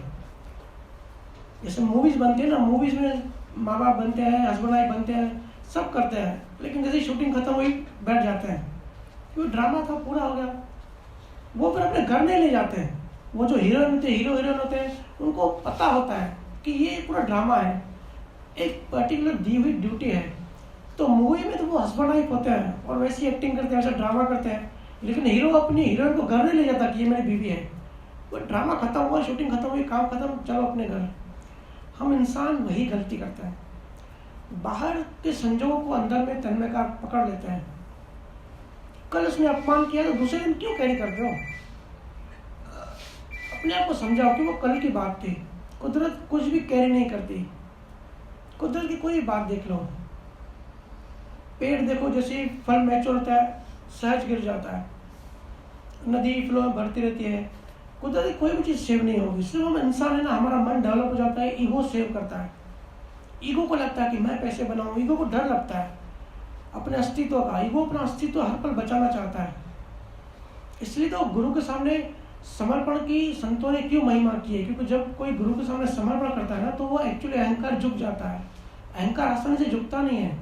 और पूरे अध्यात्म का विज्ञान, पूरी साइंस यही है कि कैसे अहंकार कम हो, कैसे ईगो टूटे। तो ईगो ऐसे टूटता है जब समर्पण करते हैं। तो अभी समर्पण किया तो ईगो को अपना अस्तित्व बहुत कमजोर लगने लगता है। और जो बाकी फैक्टर्स हैं, भजन सुमरन, ध्यान, प्रगति, होश की प्रगति, तो इससे क्या होता है, जो हम बने हैं जड़ और चेतन से, तो उसे जड़ जो ईगो है वो कम होने लगता है, चेतनता बढ़ती जाती है। और जितनी हमारी चेतना बढ़ेगी, और मैं बड़ी आप सबके डेवलपमेंट से बड़ा खुश हूँ। आप सब भी अगर अपने आप को टेस्टिंग करनी हो तो आप ऐसे टेस्ट कर सकते हो कि 2 साल पहले हमारी समझ कैसे थी। अगर आप आज कोई बुक पढ़ रहे हो या किसी संत का ग्रंथ पढ़ रहे हो, तो 2 साल पहले वो ग्रंथ पढ़ो, बुक पढ़ो और आज पढ़ो, तो आपको ज़्यादा चीज़ समझ में आएगी। इससे पता पड़ता है कि अंडरस्टैंडिंग बढ़ी, हमारा डेवलपमेंट हुआ। 2 साल पहले जल्दी हम लड़ाई कर लेते थे, जल्दी हमको अंदर में बेचैनी हो जाती थी थोड़ी बात पे, छोटी छोटी बातें हमको मन पे असर करती थी। लेकिन अब जब 2 साल बाद हम विज्ञान में चल रहे हैं, तो अभी असर होना कम हो गया है। मैं ये नहीं बोलूँगा कि असर खत्म हो जाएगा, क्योंकि मैं प्रैक्टिकल बात करता हूँ, मुझे पता है बहुत डिफिकल्ट होता है, क्योंकि हम सब संसारी हैं।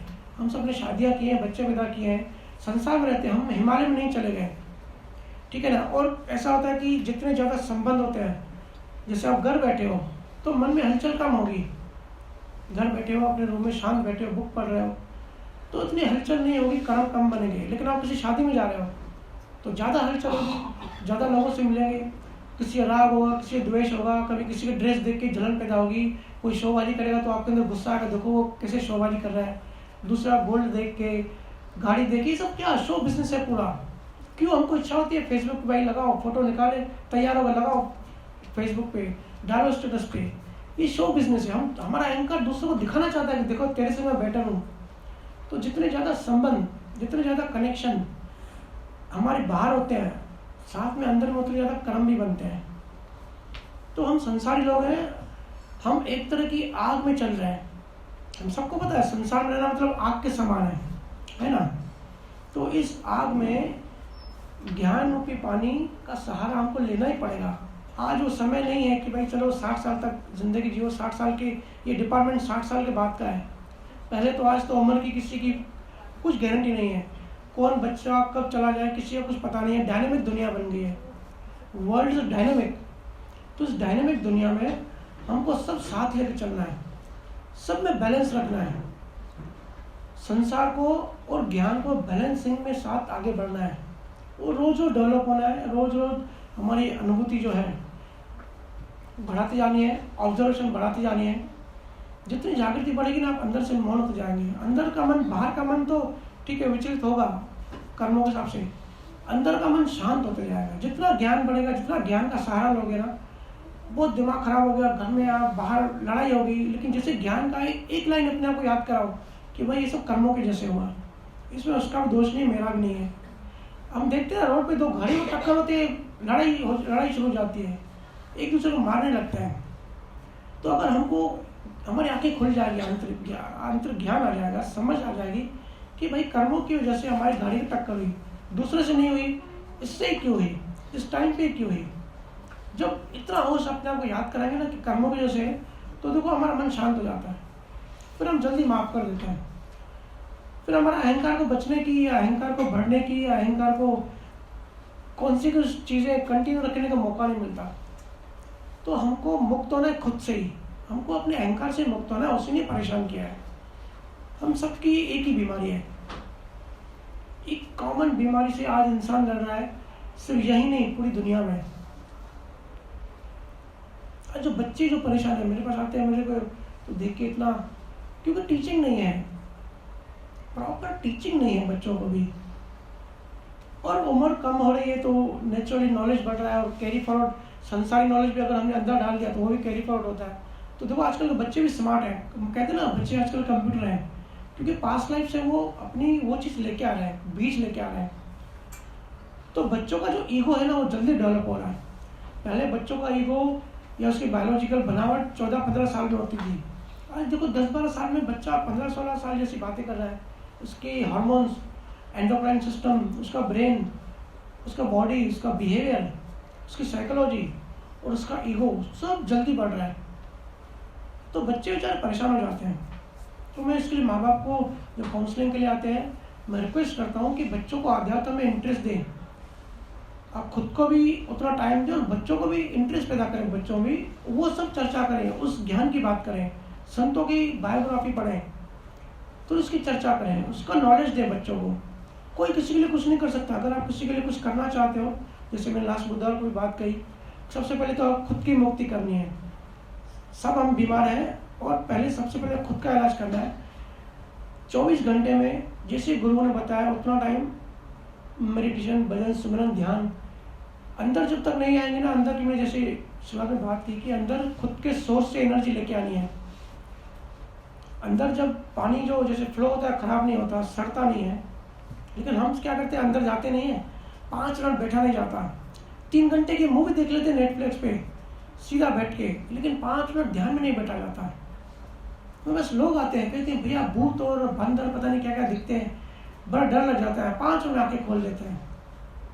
तो जो अंदर है वही तो दिखेगा। तो भाई तुम्हारे अंदर ही कचरा है, वो तो साफ करना ही पड़ेगा। और माया के परमाणु भी ऐसे हैं, उसकी साइंस भी ऐसी है कि माया के नियम ऐसे हैं, कोई उधर है नहीं, ऐसा हमारे से कोई इंसान नहीं है परमात्मा या माया, वो अपने गुणों से चलता है। उसके नियम ऐसे हैं, रजोगुण, तमोगुण, ये जो गुण है ना, ये माया के 3 गुण हमको, नियम इनके ऐसे है कि हमको रोकते हैं। 3 गुणों का बैलेंस बिगड़ जाता है तो हमारा मन खराब हो जाता है, फिर हमको अध्यात्म में इंटरेस्ट नहीं आता। वो माया का नियम होता है। तो जब हमको सारे नियम के बाद पता पड़ेगी और हमारे आसपास इस टाइप का माहौल है, तो अंदर जाना बहुत डिफिकल्ट हो जाता है। लेकिन ये किसी को संतों ने पुरुषार्थ कहा है। पुरुषार्थ मतलब ये नहीं है कि भाई हम सुबह 7 बजे से दुकान पे गए, रात को 12 बजे तक हमने इतना पैसा कमा लिया, वो बकवास है। वो तो नहीं जाओ तो भी पैसा मिलने वाला है, तो प्रारब्ध कर्मों में है। वो तो आपको दुकान में ऐसा मिला, उस जगह पे मिला, ऐसा प्रोडक्ट मिला, इतने कस्टमर आ रहे हैं, सब लिखा हुआ है। इसमें आपका 0% कंट्रीब्यूशन है, कोई कुछ नहीं कर सकता। कल कोई लाखों कमाता है, आज वो हजारों में आ गया, कोई आज हजारों में कमाता है, कल करोड़ों में आ गया। ये टाइम लाइन के हिसाब से, ड्यू डेट के हिसाब से, टाइम के हिसाब से, प्रारब्ध कर्म, हमारी सांसों के हिसाब से एक्चुअली बोला जाए तो, कि हमारी सांसों की भी गिन के सांस मिली हुई होती है। तो हमारे सांसों के हिसाब से इस सांस में हम इतनी लग्जरी लाइफ जी रहे होंगे, जब ये सांस हम ले रहे होंगे तब हम बिल्कुल गरीब हो जाएंगे। तो सांसों के हिसाब से हमारा जीवन चलता है, उसमें हमारा कंट्रीब्यूशन नहीं है। एक ही चीज़ में कंट्रीब्यूशन है, अध्यात्म, चॉइसलेस अवेयरनेस। अवेयरनेस बढ़ानी है, होश बढ़ाना है। बार बार मैं यही रिक्वेस्ट करता हूँ कि अगर बिना अवेयरनेस बढ़ाए, बिना अपनी समझ बढ़ाए इस दुनिया से चले गए तो जानवर ही थे, सिर्फ कपड़े पहन लिए और कोई डिफरेंस नहीं है। किसी क्वेश्चन तो इन बिटवीन पूछ सकते हैं, काफ़ी सारे नए लोग भी दिख रहे हैं, क्वेश्चन तो रेज होते ही होंगे। तो ये कोई सत्संग नहीं है, वो प्रवचन करना मेरे को अच्छा नहीं लगता। मेरा ऐसा अच्छा लगता है कि प्रैक्टिकल चर्चा हो, बात हो दोनों साइड से, उसमें मज़ा आता है किसी भी सब्जेक्ट में।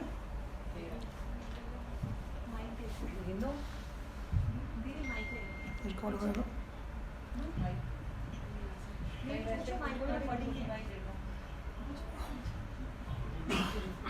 राम राम भैया।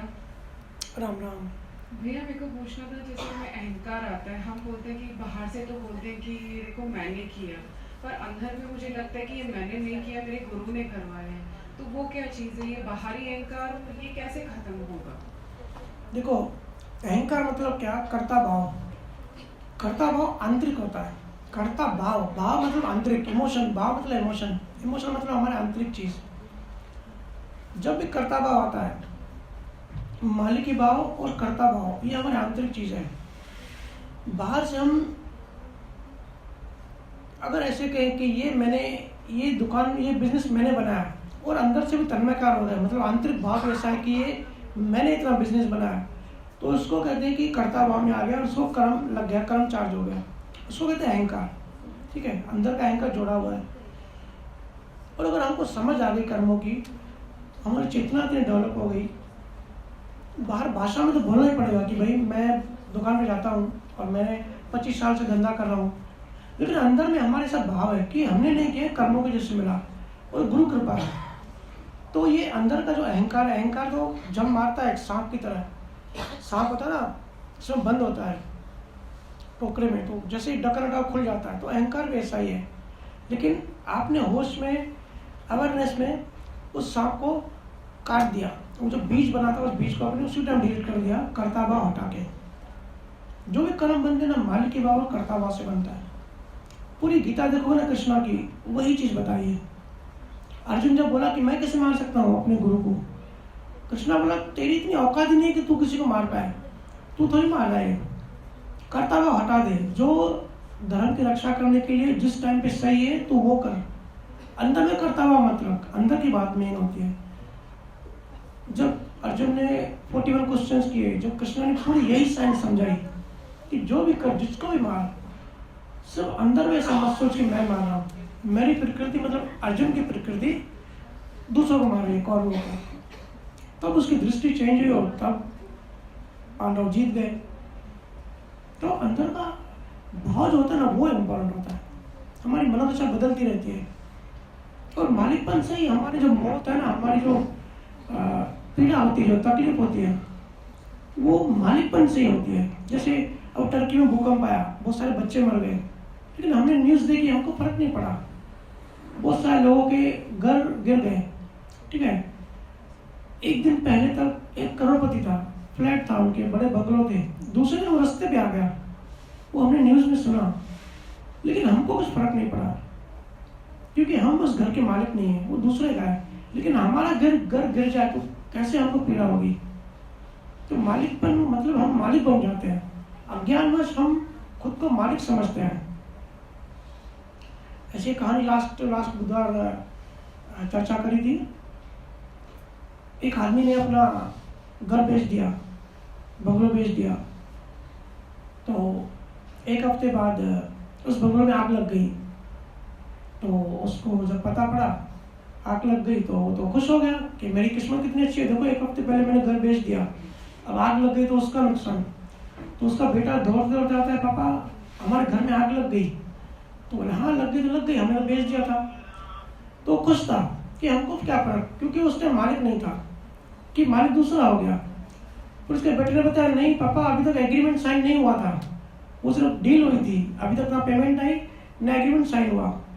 तो बुढ़ा रोने बैठ गया क्योंकि फिर मालिक बन गया। तो देखो दुख जो होता है ना, अंदर का मन जो विचलित होता है ना, मालिकपन से होता है। जब पता पड़ा कि अभी भी उसका मालिक मैं ही, जो घर जल गया, फिर उसका रोना धोना, दुख पीड़ा विचलितपन चालू हो गया। तो ये होता है अटैचमेंट, मालिकीपन और कर्तापन। ये दो चीज में अवेयर हो गए, नॉलेज आ गई हमको, तो जिंदगी बड़ी ब्यूटीफुल है। मेरे को सब बोलते भैया आप ऐसे ही बोलते हो, जिंदगी इतनी ब्यूटीफुल नहीं है, इतने दुख है, तकलीफ है आपको। मुझे बोलते आपके अच्छे कर्म है, आप तो सहज रहते हो और मस्त रहते हो हमेशा। लेकिन बात कर्मों की नहीं है, बात अंदर से हम सब मस्त रह सकते हैं, लेकिन अज्ञान में हमको लाइफ स्टाइल पता नहीं है, किसी ने सिखाया नहीं कि जिंदगी कैसे जिए।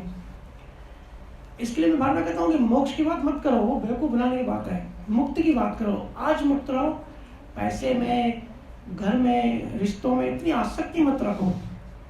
कृष्णा की गीता आसक्ति, कर्म योग क्या है, कर्म कुछ भी करो, आसक्ति मत रखो। जो जैसे होता है उसको होने दो, क्योंकि सत्संग का असर कुछ टाइम होता है और भजन सुमरन बहुत सारे लोग कर नहीं पाते, तो आसक्ति धीरे धीरे फिर बैठ जाती है, मालिक में बैठ जाता है, फिर वो जुड़ा हो जाता है।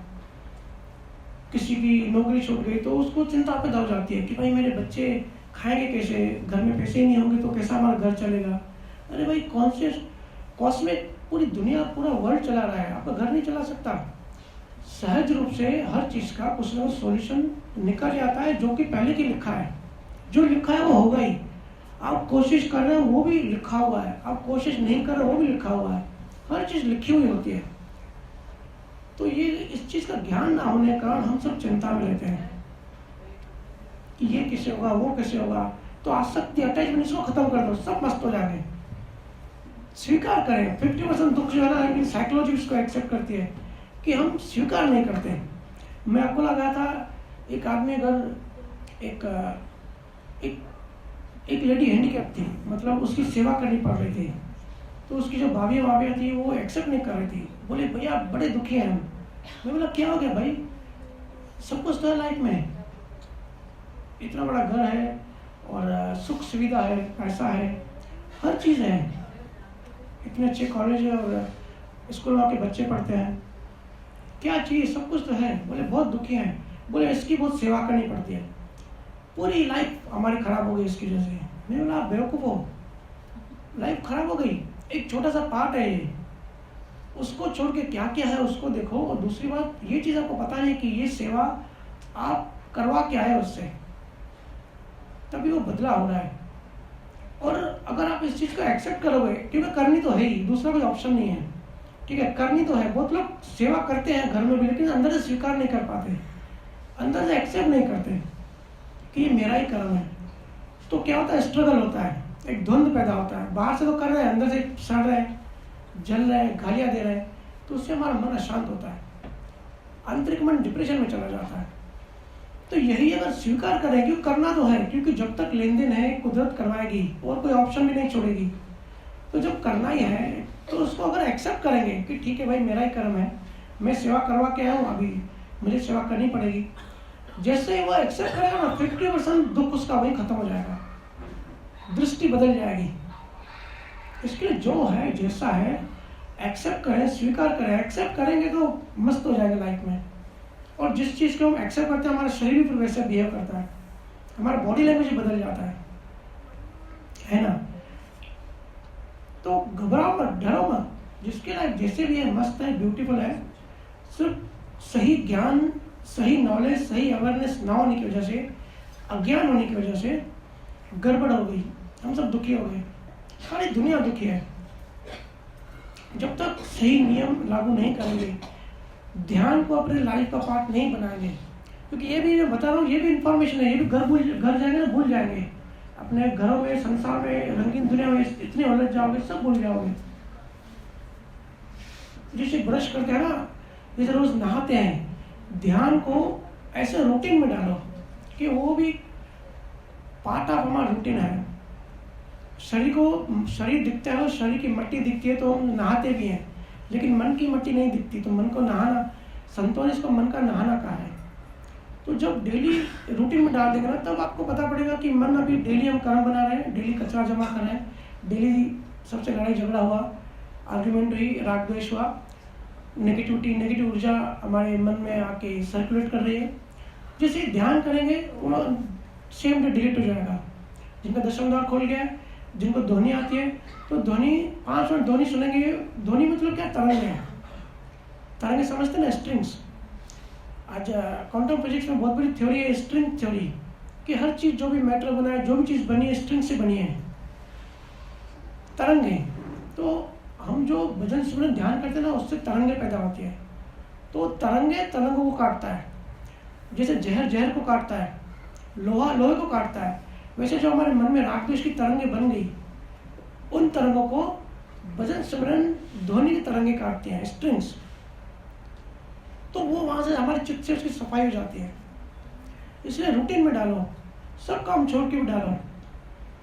लोग कहते हैं भैया टाइम नहीं मिलता, हमारा रूटीन ऐसा है, दुकान से देर से आते हैं। अरे भाई नुकसान करो, लॉस करो, क्योंकि वैसे ही जो मिलने वाला है वो मिलेगा, नहीं मिलने वाला नहीं मिलेगा।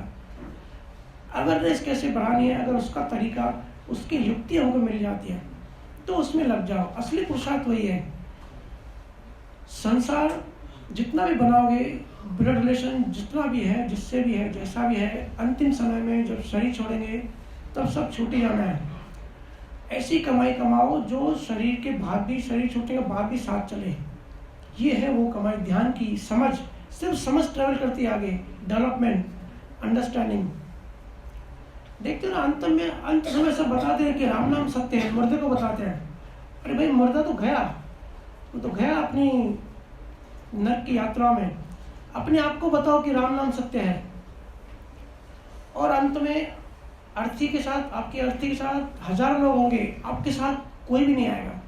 सिर्फ ये ध्वनि होगी जो आपको बचाएगी, सिर्फ एक कमाई होगी जो समझ होगी जो आपको बचाएगी, ये अवेयरनेस होगी, बाकी सब यही छूटने वाला है।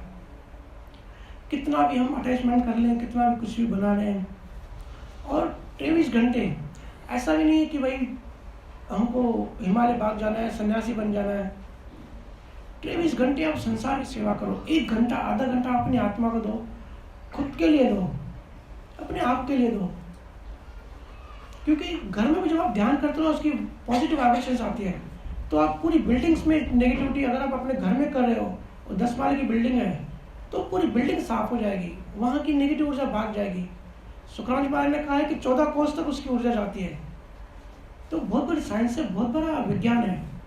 जिनको नहीं पता उनको, जो रशिया में रहता है, अमेरिका में रहता है, उनका नसीब उनको कितने जन्म भटकाएगा पता नहीं। लेकिन जिनको पता है, जिनको किसी पुण्य कर्मों की वजह से ऐसा संयोग मिला कि ये चीज़ें पता पड़ रही हैं, तो उसका फायदा उठाना चाहिए, नहीं तो उसका ज़्यादा दुख होता है। अगर हम स्टेशन पहुंचे, हमारी ट्रेन 2 घंटे पहले निकल गई तो दुख कम होता है। अगर हम स्टेशन पहुंचे और वही ट्रेन सामने निकल गई, सामने हमारे, तो कितना दुख होता है, अरे यार 1 मिनट पहले आता ट्रेन मिल जाती। ऐसे ही अगर हम ज्ञान नहीं मिला है, गुरु नहीं मिला है, तो पीड़ा जो होगी वो होगी। लेकिन ज्ञान मिलने के बाद, गुरु मिलने के बाद, साधना मिलने के बाद अगर हम नहीं कर रहे, इग्नोर कर रहे हैं, तो इसकी पीड़ा बहुत भारी होती है। कोई रॉकेट साइंस नहीं है, सिंपल सा साइंटिफिक भजन सिमरन ध्यान है, वो रोज करना है।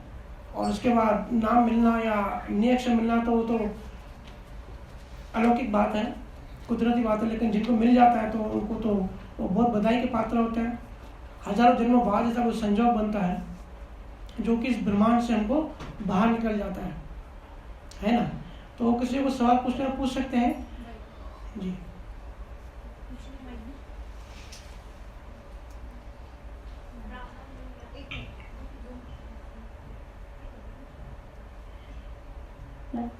राम राम भैया।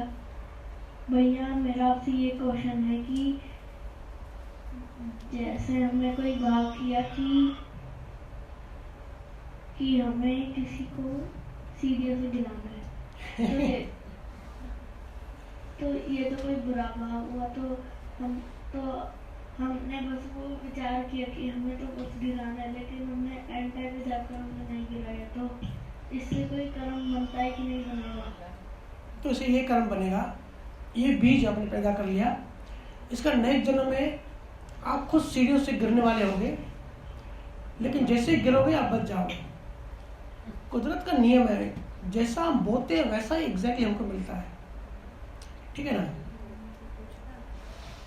जो भाव किया वो हमारे अंदर एक बीज हो गया। फिर जैसे बीज होता है, जमीन मिलती है, पानी मिलता है, सूर्य की रोशनी मिलती है, तो वो पौधा बनता है। ऐसे हमारे सबकॉन्शियस में ये भाव बैठ गया, कर्म बन गया। हाँ, अगर शरीर सोने से पहले हमने ध्यान करके इसको डिलीट किया, क्योंकि मैंने कहा ना डिलीट की बड़ी साइंस है। और डिलीट आप विश्वास नहीं करोगे, फॉरेन में, लंदन में, न्यूयॉर्क में सिर्फ डॉक्टर्स बैठे हैं ऐसे साइकोलॉजिस्ट, उसके पास पेशेंट्स आते हैं कि भाई बहुत सारी डेटा है, बहुत मेमोरीज है, बहुत विचार आते हैं, नेगेटिव विचार आते हैं, इसको डिलीट करो, भले चाहे कितना पैसा ले लो। तो उनको तो इतनी डीप थ्योरी पता भी नहीं है कि मन को डिटेल में, डीप में साफ कैसे करते हैं। ऊपर से शॉक थेरेपी देते हैं या दूसरे साइकोलॉजिकल थेरेपीज होते हैं छोटी मोटी, वो उनको देते हैं और लाखों करोड़ों पैसे लूटते हैं। हम हिंदुस्तान में पैदा हुए, संतों की भूमि है, और आप सब राजस्थान वाले तो और ज़्यादा लकी हो, यहाँ तो केवल ज्ञानी पैदा हुए हैं, बड़े बड़े ज्ञानी पैदा हुए जिन्होंने बड़ी साइंस दी। तो ये थेरेपी है डिलीट करने की। मन के 27 लाख लेयर्स होते हैं, हर लेयर में, हर लेवल पे कर्म जाके सेव होता है। तो हम, ये तो कंप्लीट पैकेज है, किसी भी लेवल पे जाके वहाँ से कर्म डिलीट हो सकता है। तो कुछ कर्म ऊपर से माइल्ड भाव होते हैं, हल्के भाव कर्म भी डिपेंड करते हैं इंटेंसिटी पे। अगर किसी भाव की बहुत ज़्यादा हमारे अंदर इंटेंसिटी होती है, जैसे हिटलर था, हिटलर ने 50 लाख यहूदियों को मार दिया, तो उसने कैसा भाव किया होगा। या पहले राजा महाराजा होते थे, वो ऐसे भाव करते थे कि पूरे गांव को एक साथ मार दें,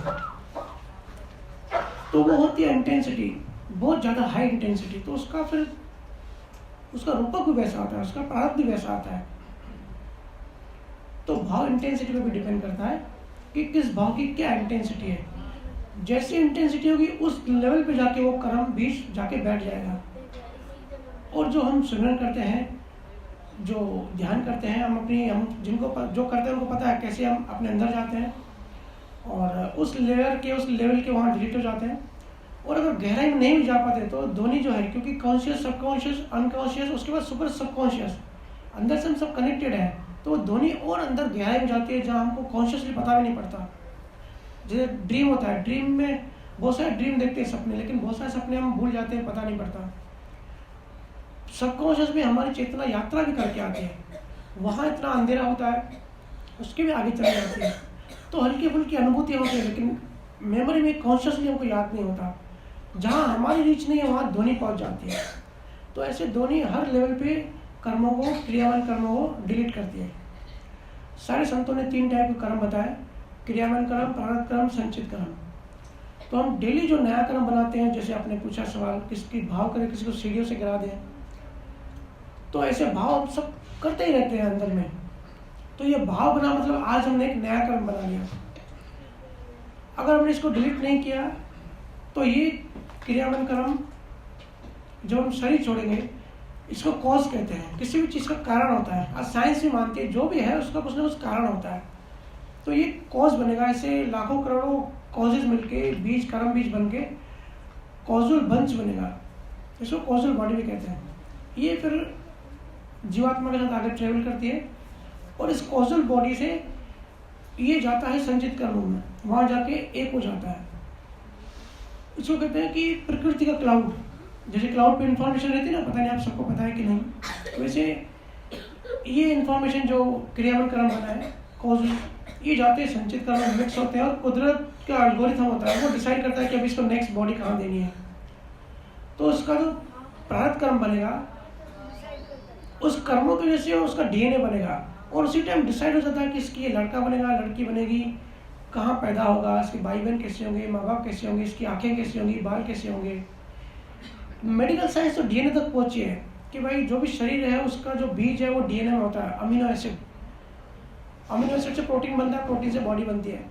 तो हड्डियों का ढांचा, आंखों का स्ट्रक्चर, मेडिकल साइंस को सिर्फ डीएनए तक पता है कि डीएनए से पूरा बनता है, लेकिन संतों ने इसकी कितने आगे की बात की कि डीएनए जो है वो भी उसके पीछे होते हैं लॉ ऑफ कर्मा।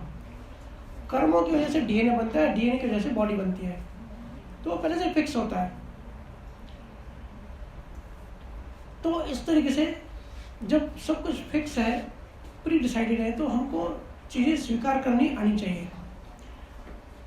जब हम ज्ञान को आत्मसात कर लेंगे ध्यान से, जो हम ज्ञान सुना, जब हम सुमरन करते हैं, जब हम ध्यान करते हैं, तो वो चीज़ें हमारे अंदर जाती है, उसके बाद ही डेवलपमेंट होती है, उसके बाद ही ज्ञान, अनुभव ज्ञान बनेगा।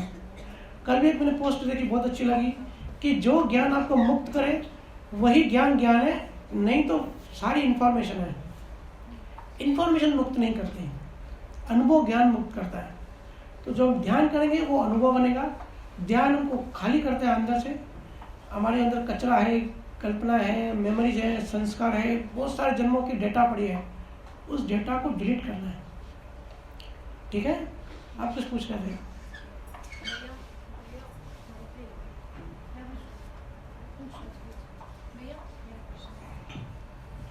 भैया जैसे है ना, सभी लोग किसी न किसी पंथ में जुड़े रहते हैं, मन उनका शांत नहीं होता, लेकिन वो एक गाढ़ी मान्यता होती है ना कि मेरा ही पंथ सही है या श्रेष्ठ है, वो नहीं टूटती है। तो वो कैसे टूटती है, और अध्यात्म में फिर ऐसे लोग आगे कैसे बढ़ते हैं? देखो ये बात तो सही है, जो जिस पंथ में होता है हर कोई यही बोलेगा कि मेरा पंथ श्रेष्ठ, मेरी बात सही, और गुरु भी यही कहते हैं कि मैं ही बेस्ट हूँ, मेरे पास आओ, मैं जो बता रहा हूँ वही सही है। ऐसा भी गुरु बोलते हैं, सभी लोग बोलते हैं कि मेरा ही पंथ बेस्ट है। तो डिसाइड कैसे करें? लोग बड़े कंफ्यूज आते हैं कि करें क्या। तो सबसे पहले जो भी जिस भी पंथ में होता है, जिस भी गुरु से होता है, पहली बात तो वो भी पास्ट लाइफ की लेन देन होती है। ठीक है, गुरु से भी लेन देन होती है, इसको कहते हैं ऋणानुबंध। हालांकि गुरु की कृपा से ऋणानुबंध गुरु क्रिएट करता है, लेकिन वो अलग बात है। लेकिन जो जिस पंथ में होता है ना, वो ऋणानुबंध के कारण होता है। तो जरूरी नहीं कि वो पंथ सत्य हो, और जरूरी नहीं कि वो असत्य हो सकता है वो सही हो सकता है गलत हो। इस हमने पिछले बुधवार में चर्चा करी कि जहाँ हिंदुस्तान में बहुत सारे असली संत हो गए, आपके राजस्थान में बड़े बड़े संत हो गए, तो जहाँ असली चीज़ होती है वो नकली चीज़ उसकी बन जाती है। तो नकली गुरु भी होते हैं। जैसे 500 का नोट है वो असली है, तो नकली नोट भी 500 का बनेगा, 300 का नकली नोट किसी ने देखा नहीं होगा, क्योंकि 300 का नोट असली होता ही नहीं है ना। जहाँ असल होता है वहाँ नकली भी होता है। लेकिन ऋणानुबंध के कारण और अज्ञान के कारण लोग पहुँच जाते हैं और कुछ समय तक फॉलो करते हैं। तो मेरे से कई सारे लोग पूछते हैं कि भैया डिस्टिंग्विश कैसे करें। जैसे मैं भी बोलता हूँ और मैं ये भी कहता हूँ कि मैं जो बोल रहा हूँ आप ब्लाइंड फॉलो मत करो। ऐसे विचार मत करो कि मैं जो बोल रहा हूँ वो सही हो, वही सत्य हो, या मैं जो ध्यान बता रहा हूँ वही सत्य हो। प्रैक्टिकल एनालिसिस करो। आप जिसको भी फॉलो कर रहे हो, जिससे भी जुड़े हो, अगर वहाँ जाने से आपको शांति, मुक्ति, आनंद, प्रकाश, जीवन का ज्ञान, आत्मा की ओर बढ़ रहे हो, ऐसा अगर आपको अनुभव हो रहा है तो आप राइट डायरेक्शन में हो। क्योंकि ये शुरुआती सिम्टम्स हैं। जब हम जयपुर से मुंबई जाते हैं ना तो सिम्टम्स आते हैं कि भाई बीच में गुजरात आता है, बड़ौदा आता है, अहमदाबाद आता है, तो गाड़ी सही डायरेक्शन में है। दिल्ली की साइड जाएगा तो गाड़ी गलत डायरेक्शन में है। तो सबसे पहले तो शांति, राग द्वेष कम हो रहा है कि नहीं हो रहा है। जिस गुरु को मानते हैं, गुरु के शरीर को थोड़ी मानते हैं, गुरु के अंदर जो सत्ता होती है, नियक्षर की, नाम की, परमात्मा की, उस हम जो प्रेम करते हैं, जो समर्पण करते हैं, वो जो उसके अंदर सत्ता है, सत्ता को समर्पण करते हैं, शरीर को समर्पण नहीं करते। इसके लिए सारे असली गुरु शरीर की पूजा मना करते हैं। और गुरु वही होता है जिसका चेहरा, जिसके दर्शन में परमात्मा की याद आए, जिसको देख के लगे कि यार परमात्मा कुछ है, जिसके अंदर प्यास पैदा हो देख के। गुरु कोई शाहरुख खान थोड़ी है कि उसको देख के मजा आए। हम सब हिंदुस्तान में गुरु दर्शन की महिमा क्यों है कि गुरु के दर्शन तो कर ले। गुरु के दर्शन इसलिए करने होते हैं क्योंकि गुरु को देखकर परमात्मा के लिए प्यास जगनी चाहिए, मुक्ति की प्यास जगनी चाहिए, इंटरेस्ट पैदा होना चाहिए, क्रांति आनी चाहिए, मतलब कुछ हलचल होनी चाहिए। ऐसा लगे कि नींद से उठ गया, अभी तक सोया हुआ था, नींद से उठ गया। तो ये गुरु के दर्शन करने से, सच्चे गुरु के दर्शन करने से ये सिम्टम्स हैं। और कोई रीज़न नहीं है गुरु के शरीर के दर्शन करने से। गुरु भी शरीर हम सबका सेम ही होता है। और गुरु कभी कोई चमत्कार, कोई पावर कभी कुछ नहीं दिखाता। कुदरत के नियम सबके लिए सेम होते हैं। कोई गुरु अगर दावा करे मैंने चमत्कार कर लिया, मैंने ठीक कर लिया, ये मेरे हाथ में है। बहुत सारे गुरु बाबा होते हैं, बच्चा नहीं होता। हमारे यहाँ भी एक है, वो बोलता है कि तो लड़का चाहिए तो ये बबूती खाओ, लड़की चाहिए तो ये खाओ। तो बड़ी हंसी आती है। ऐसा किसी के हाथ में नहीं होता। सतगुरु कभी भी दावा नहीं करेगा इन सब चीज़ों का, क्योंकि नियम पता है कुदरत का। सतगुरु खुद भी धरती पे आके धरती के कुदरत के नियम फॉलो करता है। अगर कोई प्रधानमंत्री भी जेल में जाएगा ना तो जेल के नियम जो सबके लिए वही प्रधानमंत्री के लिए होंगे, और प्रधानमंत्री को भी जेल के नियम फॉलो करने होंगे। ऐसे ही सतगुरु भी जब धरती पे आता है ना, जब प्रकृति में आता है, तो उसको भी कुदरत के नियम सारे लागू होते हैं। तो चमत्कार नाम की कोई चीज़ नहीं होती। सारे चमत्कार या तो एडवांस साइंटिफिक चीज़ होती है जहाँ तक साइंस पहुँची नहीं है, जहाँ हमको जिस चीज़ का हमको ज्ञान नहीं है, या तो वो होती है या तो कोई ट्रिक होती है। बिना साइंस के कोई चमत्कार नहीं होता। कोई ऐसे करके कोई चीज़ बना ले, या कोई जीरो शून्य में से, नथिंग में से कुछ पैदा कर दे, ऐसा कुछ नहीं होता। Something will come out of something. तो पहली बात तो गुरु, सच्चा गुरु कभी ऐसा कोई दावा करेगा नहीं। और जिस गुरु के सानिध्य में हमको शांति महसूस हो, ऐसा महसूस हो, क्योंकि ये अंदर से महसूस तो होना शुरू हो जाता है कि हम मुक्त हो रहे हैं, राग द्वेष कम हो रहा है। जितना हम मुक्त होंगे ना उतना हमारा आनंद बढ़ता जाएगा। आनंद तो हमारा स्वभाव है, हम तो आत्मा है, हम तो ज्ञानी हैं, हमारे अंदर तो आनंद है, लेकिन आवरण लगे हुए हैं। तो जितना हम मुक्त होते हैं, जितने आवरण हटते हैं ना, उतना हमारे आनंद। ऐसा भी नहीं कि मरने के बाद, अभी प्रेजेंट लाइफ में भले हम कितने भी सुखी हैं, कितने भी दुखी हैं, बाहर से कितने भी दुखी होंगे। मैं बहुत सारे लोगों को जानता हूँ जो ज्ञान में डेवलप हो रहे हैं, पति पत्नी एक दूसरे से दुखी है, लेकिन अंदर में आनंद है। तो आनंद कौन सा है? वो मुक्ति का आनंद है कि पता है कि बाहर की तो लेन देन है, वो तो पूरी करनी है, लेकिन अंदर में जो मुक्त हो रहा है ना, जो चीज़ें समझ में आ रही हैं, जो डेवलप हो रही है, उसका आनंद होता है। तो जहाँ भी अशांति लगे, और 20 साल पहले भी हम वैसे के वैसे ही थे, 20 साल, अभी एक पंथ में 20 साल हो गए, लेकिन हमारी चेतना नहीं बढ़ी, हमारे डेवलपमेंट नहीं बढ़ी। 20 साल पहले भी हमारी समझ वैसी ही थी जितनी आज है। जो ग्रंथ हम 20 साल पहले पढ़े थे, जिसे समझा, और आज पढ़ रहे हैं, वैसे ही समझ में आ रहा है। तो डेवलपमेंट मतलब 20 साल में कुछ भी नहीं है, तो मतलब कुछ गड़बड़ है। अगर शांति नहीं है, मुक्ति नहीं है, आत्मा की और परमात्मा को नहीं बढ़ रहे हैं, तो ये सिम्टम्स है कि बाहर से तो ठीक है, एक लगाव रहेगा क्योंकि लेन देन है, लेकिन अंदर में अपने आप को अवॉइड करना है कि भाई ये मुक्ति का मार्ग नहीं है। क्योंकि मुक्ति ऐसी चीज़ है अभी अनुभव होती है प्रेजेंट में। भले कलयुग है, बहुत सारे गुरु ऐसे भी बोलते हैं, डाइवर्ट करते हैं कि भाई कलयुग में किसी को मोक्ष नहीं मिलेगा, कलयुग में आप भूल जाओ, कलयुग में जैसे हो वैसे ही रहोगे। तो ये सब बातें सिम्टम्स है, हमको सिम्टम्स मालूम पड़ेगा। हर किसी को खुद को ही टेस्ट करनी है। एक पेशेंट डॉक्टर के पास जाता है कि भाई मैं बीमार हो गया हूँ, डॉक्टर उसको टैबलेट देता है और प्रोसेस बताता है कि ये 3 टैबलेट है, दूध के साथ ले, पानी के साथ ले, और वो दवा में वो गुण हो कि उसके ब्लड में जो बैक्टीरियाज है वो बैक्टीरियाज को वो खत्म कर दे, तो वो ठीक होने लगे, वो महसूस करेगा मैं हेल्दी हो रहा हूँ, मैं स्वस्थ हो रहा हूँ, मैं ठीक हो रहा हूँ। तो डॉक्टर को बोलना नहीं पड़ता कि भाई तू ठीक हुआ कि नहीं, पेशेंट को अनुभव होता है कि मैं ठीक हो गया। अगर सोचो पेशेंट ठीक नहीं हुआ, 15 दिन से डॉक्टर चक्कर लगा रहा है और डॉक्टर उसको बोलता है कि तू ठीक हो गया है, लेकिन उसका बुखार उतरा नहीं, उसकी बेचैनी खत्म नहीं हुई, तो वो सही बात नहीं है। डॉक्टर की बात में नहीं आना है, पेशेंट को क्या अनुभव होता है। पेशेंट ठीक हो गया तो वो उसका अनुभव है, अगर बीमार है तो वो भी उसका अनुभव है। तो खुद की टेस्टिंग खुद करनी है। इसके लिए मैं कहता हूँ कि ध्यान सिर्फ खुद पे दो, दूसरों को ध्यान देना बंद कर दो। उसकी वजह से ये हुआ, उसने ये किया, वो मेरी लाइफ में आया तब से मेरी लाइफ नर्क बन गई। कोई भी दूसरा आदमी दूसरे की लाइफ नर्क नहीं बना सकता। हम सोचते हैं कि वो मेरे बारे में क्या सोचेगा, हम इमेज के दीवाने हैं कि सबके सामने अच्छा बन के रहूँ, अच्छे कपड़े पहनूँ, अच्छा शोबाजी करूँ ताकि हम अच्छा हमारा नाम हो। सब नकली चेहरे हमारे ऊपर। ये चीज़ों के कारण हम परेशान होते हैं। दूसरा क्या सोचता है, दूसरा क्या करता है, हमारा डिपार्टमेंट नहीं है, वो उसका प्रॉब्लम है। वो सोचना बंद कर दो। खुद का सेल्फ एनालिसिस, सिर्फ खुद के मन को जांचना है, खुद के मन को ऑब्जर्व करना है। मैं 1 साल पहले ऐसा था मेरा मन, अभी असर कम हुआ कि नहीं, अहंकार कम हुआ कि नहीं। और अगर अहंकार उठ भी जाए, चिंता उठ भी जाए, तो उसी टाइम आप ऑब्जर्वेशन, उसी टाइम होश में रह पा रहे हो कि नहीं रह पा रहे हो। इससे टेस्टिंग होती है कि सही गुरु है, सही पंथ है, या किस तरीके से हम आगे बढ़ रहे हैं। ठीक है।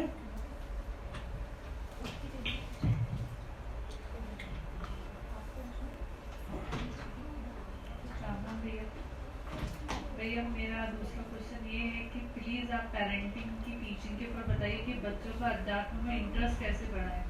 बच्चों के इतने क्वेश्चंस होते हैं, जैसे अभी आपका सत्संग बेटा सुनता है तो उसको लेकर के भी है। लास्ट टाइम को उसने सत्संग सुना तो उसने बोला कि भैया को इतनी सी एज में सारी इन्फॉर्मेशन कैसे है और फिर ये अनुभव कैसे है, और ये तो थोड़े से ऐसे क्वेश्चंस हो जाते हैं। छोटी छोटी चीज़ें तो पाप पुण्य क्या होता है, तो घर वालों को जैसे उनके सामने कभी कुछ बोलते हैं तो उन लोग का रहता है कि अभी से ये चीज़ क्यों बोलनी है, ये क्यों सिखानी है। लेकिन मुझे ऐसा लगता है कि छोटी सी एज में ये चीज़ करने से बच्चे के अंदर डेवलपमेंट अच्छा होएगा, लेकिन करना नहीं आ रहा है। थोड़ा आप इस चीज़ पे प्लीज़ बताइए। देखो माहौल ऐसा बन गया है कि अगर घर में 5 लोग हैं, 5 लोग मोबाइल लेके अपनी अपनी दुनिया में डूबे हुए रहेंगे। हम सबको पता है मोबाइल का एडिक्शन सबको है। पहले तो फिर भी फैमिली मेंबर साथ बैठते थे। आज घर में मम्मी अपना मोबाइल लेके बैठी है, पापा अपना मोबाइल लेके बैठा है, बच्चे अपने मोबाइल लेके बैठे हैं, ठीक है, माँ बाप टीवी लेके बैठे हैं, तो कोई चर्चा ही नहीं होती, कोई बात ही नहीं होती। माँ को ऐसा लगता है कि भाई घर संभालूं, खाना बनाऊं, उतना ही काम है। पापा को लगता है कि मैं काम कर रहा हूँ, पैसे कमा रहा हूँ, मेरा उतना काम है, बच्चे पढ़ाई करें, स्कूल पढ़ रहे हैं तो फीस भरनी है, ठीक है। ये जो लिमिटेड चीज़ें ना, ये हमको अध्यात्म में बच्चों को ग्रो होने से रोकती है, क्योंकि बच्चा बात ही नहीं सुनते अध्यात्म की, तो नॉलेज कहाँ से आएगा। घर में हम कभी चर्चा ही नहीं करते, और कभी फैमिली बैठती हुई तो ताश खेलेंगे या लूडो खेलेंगे, ठीक है, वो भी बराबर है, वो भी करना चाहिए फैमिली गेट टुगेदर के लिए। पर अक्सर परिवार वाले ऐसा मनमुटा होता है कि आपस में बैठते ही नहीं है किसी भी सब्जेक्ट में बात करने, या कभी बैठेंगे तो मोदी ने ये किया, कांग्रेस ये कर रही है, इस टाइप की चर्चा होती है। धंधे में ये करना चाहिए, देवरानी ने ये किया, अब ये एक फ्लोर और बनाना पड़ेगा। तो हम चर्चा सारी फालतू करते हैं जो कि ऑलरेडी फिक्स्ड है। हमारा टाइम, ऊर्जा सब वेस्ट होता है उसमें। बेचारे बच्चों को, मासूम बच्चों को अध्यात्म के बारे में पता ही नहीं पड़ता। आत्मज्ञान क्या है, केवल ज्ञान क्या है, ध्यान क्या है। तो जैसे आपने कहा कि अभी ये सत्संग सुनना स्टार्ट किया है, बुधवार लाइव सत्संग सुनता है, तो घर में ऐसा माहौल बनाए कि माँ बाप बच्चे बैठ के चर्चा करें। चर्चा कौन सी करें कि कबीर साहब की लाइफ कैसे थी, सुखराम महाराज की बायोग्राफी क्या थी, किस लाइफ में उसने क्या क्या झेला, उसने क्या ज्ञान दिया, शंकराचार्य ने केरला से कश्मीर यात्रा कैसे की, संतों के बारे में, मीराबाई का प्रेम, संतों के बारे में चर्चा करें, डिस्कस करें। अब जैसे सुपर मूवीज आती हैं, सुपर हीरोज होते हैं, हॉलीवुड की मूवीज होती हैं, स्पाइडरमैन वगैरह ये सब, तो हमारे इंडिया में कभी सुपर हीरो हमारा हनुमान है, तो हनुमान की मूवीज नहीं बनी इतने सालों में, तो बच्चों को पता ही नहीं है। बच्चों को हनुमान में इंटरेस्ट कम है और स्पाइडरमैन में इंटरेस्ट ज़्यादा है, अवेयरनेस। तो बच्चों को पहले तो बेसिक चीज़ें बताएं कि हम इंसान क्यों है, कहाँ से है, कैसे पैदा होता है और कहाँ जाना है। बच्चा 100% नहीं समझेगा क्योंकि उसकी समझने की कैपेसिटी उतनी नहीं है, लेकिन जितना भी समझेगा तो ग्रहण करता जाएगा। अब बच्चे की भी लाइफ लिखी हुई है, बच्चे के जैसे प्रारब्ध कर्म होते हैं, बच्चा उसी डायरेक्शन में आगे बढ़ता है। अगर किसी बच्चे को पढ़ाई नहीं लिखी है तो पढ़ाई में इंटरेस्ट नहीं आएगा, कितना भी उसकी मारो धुलाई करो वो पढ़ाई से हट जाएगा। किसी की पढ़ाई लिखी हुई है तो उसको पढ़ाई में बहुत इंटरेस्ट होगा, नेचुरली आप नहीं पढ़ा तो भी उसको सब आता ही होगा क्योंकि लिखा क्या है। और बच्चे को आप सहज कोशिश करोगे कि कैसे भी इसके अंदर ज्ञान आए, संतों की बात हो, चर्चा हो, ये साइंस कैसे काम करती है, जैसे सवाल पूछता है पाप पुण्य क्या होता है तो आप उसको जैसे जवाब देते हो। तो इस टाइम में अगर सब घरों में बच्चे बैठ के ऐसे माँ बाप 1 घंटा में निकालेंगे ना, मैं तो कहता हूँ घर में एक एरिया बनाओ, नो फोन जोन, उस एरिया में सब बैठो, वहाँ पे मोबाइल फोन कोई नहीं लेके जाएगा, वहाँ बैठ के आपस में चर्चा करो, एक दूसरे से सवाल करो आध्यात्म के कि परमात्मा कौन है, कैसे मिलता है, जड़ चेतन क्या है और आत्मा क्या है, शरीर क्या है, मन क्या है। जब ये चर्चा करना कुछ ना कुछ तो बच्चे के अंदर घुसेगा तो उसका अध्यात्म में इंटरेस्ट पैदा होगा, धीरे धीरे आंतरिक पैदा होगा। और बच्चे को देखो, हम सबको पता है, बच्चे को कितना भी मारो, अगर बच्चे आपके बात नहीं सुनेंगे तो नहीं सुनेंगे। आप बच्चों को कंट्रोल नहीं कर सकते। मैं पेरेंटिंग का तो लेने वाला हूँ, सभी लोग बोल रहे हैं, पर बेसिक चीज़ ये है कि बच्चों को एक्चुअली सिखाने की जरूरत नहीं है, पेरेंट्स को सिखाने की जरूरत है। मैं जो सोच रहा हूँ पेरेंट्स का लेने की सोच रहा हूँ एक सेशन, क्योंकि सीखने की जरूरत पेरेंट्स को है। बच्चे तो नेचुरल होते हैं बेचारे, वो तो कुदरती होते हैं, सहज होते हैं, मासूम और प्यारे होते हैं, गुलाब के फूल होते हैं। माँ बाप को जो है ना, माँ बाप को सही ढंग नहीं पता होता है। अगर समझो किसी का बच्चा चोरी करता है, चोरी की आदत है, तो लिखवा क्या है, माँ बाप कुछ कंट्रोल नहीं कर सकते। फिर माँ बाप बोलेंगे कि हम छोड़ दें, छोड़ नहीं दो, लेकिन आप सहजता से बच्चे को प्यार से समझाओ कि बच्चा हम तेरे से बड़े हैं, हमको ज़िंदगी का ज़्यादा अनुभव है, मेरे हिसाब से ये चीज़ तेरे लिए बुरी है, तेरे को बहुत तकलीफ देगी, ये चीज़ नहीं करनी चाहिए, कोई नहीं करता है। तो बच्चे को जो प्यार से समझाते हो ना कि उसको अच्छा क्या है बुरा क्या है वो समझाओ, बजाय मारने से। मारपीट से या प्रेशर से कुछ नहीं होता, उल्टा बच्चा माँ बाप से दूर जा रहा है। आज बच्चे को माँ बाप में फ्रेंड्स दिखने चाहिए। देखो बच्चे स्कूल में शेयर करते हैं लोगों अपने फ्रेंड से, माँ बाप से शेयर नहीं करते क्योंकि माँ बाप के दुश्मन बन गए हैं। पर बच्चों को कुछ भी बोलो, बताओ, समझाओ तो वो तो माँ बाप की सुनते कहाँ हैं, उनको तो तुरंत वो आग बबूला हो जाते हैं कि भाई ऐसे क्यों करे, वो मानते कहाँ हैं, माँ बाप तो मानते ही नहीं है। अगर उनको क्रोध आ जाता है उनको तो। नहीं सुनना होगा तो वो वैसे भी नहीं सुनेंगे, आप मारोगे तो भी नहीं सुनेंगे। नहीं मारते तो नहीं है, पर वैसे भी अगर कुछ बोलो तो वो इंटरेस्ट ही नहीं है, भाई तुमने ऐसे बोला तो वो वैसे उनका नहीं प्रारब्ध करूँगा। कर्म। हमारा काम है, हमको जो ज्ञान समझ में, हमको जो सही लगती है, बच्चों को फ्रेंड बन के शेयर करें कि भैया ये तेरी चीज़ सही नहीं है, नुकसान होगा। अगर बच्चे को चोरी की हैबिट है और कितना भी मारो, समझाओ, धुलाई करो, वो करता ही रहेगा क्योंकि उसके प्रारब्ध कर्म वैसे लिखे हुए हैं, ठीक है। लेकिन हमारा काम क्या है एज ए पेरेंट्स, प्यार से सही ढंग से सहज कोशिश करना है। और वो भी आसक्ति रख के नहीं कि भाई मेरा बच्चा है तो मैं इसको ज़्यादा ज्ञान दूँ और देवरानी का बेटा है तो मैं इसको कम ज्ञान दूँ। हमको हमारा बच्चों को सबके प्रति ऐसा होना चाहिए कि सही और सहज रूप से सही ज्ञान देने का भाव होना चाहिए कि हमको जो समझा है वो शेयर करें। वही तो हमने बुद्धा को बोला कि ज्ञान शेयर करो। बाकी हर किसी की खुद की किस्मत है, हर कोई अपनी डायरेक्शन लिखवा के आया है। बच्चे पैदा होते हैं ना, कुंडली अपनी लेके आते हैं, जिसको जो डायरेक्शन में कभी कभी तो कोई परवरिश ना करो तो भी बच्चे बहुत अच्छे निकलते हैं। झोपड़पट्टी के लोग डॉक्टर इंजीनियर बन जाते हैं, है ना, तो सब लिखा होता है। अभी मैंने कहा ना कि दूसरा क्या करता है, हमारा काम नहीं, हमारा काम है बस ज्ञान शेयर करना, बाकी उसकी किस्मत, बाकी जो होता है नहीं होता वो उसको हम बदल नहीं सकते क्योंकि नियम है। जी राम राम। मैं ये पूछ रही थी दीदी, लॉन्ग प्रेस करो, ऑन करो ना, येलो लाइट जल्दी नहीं।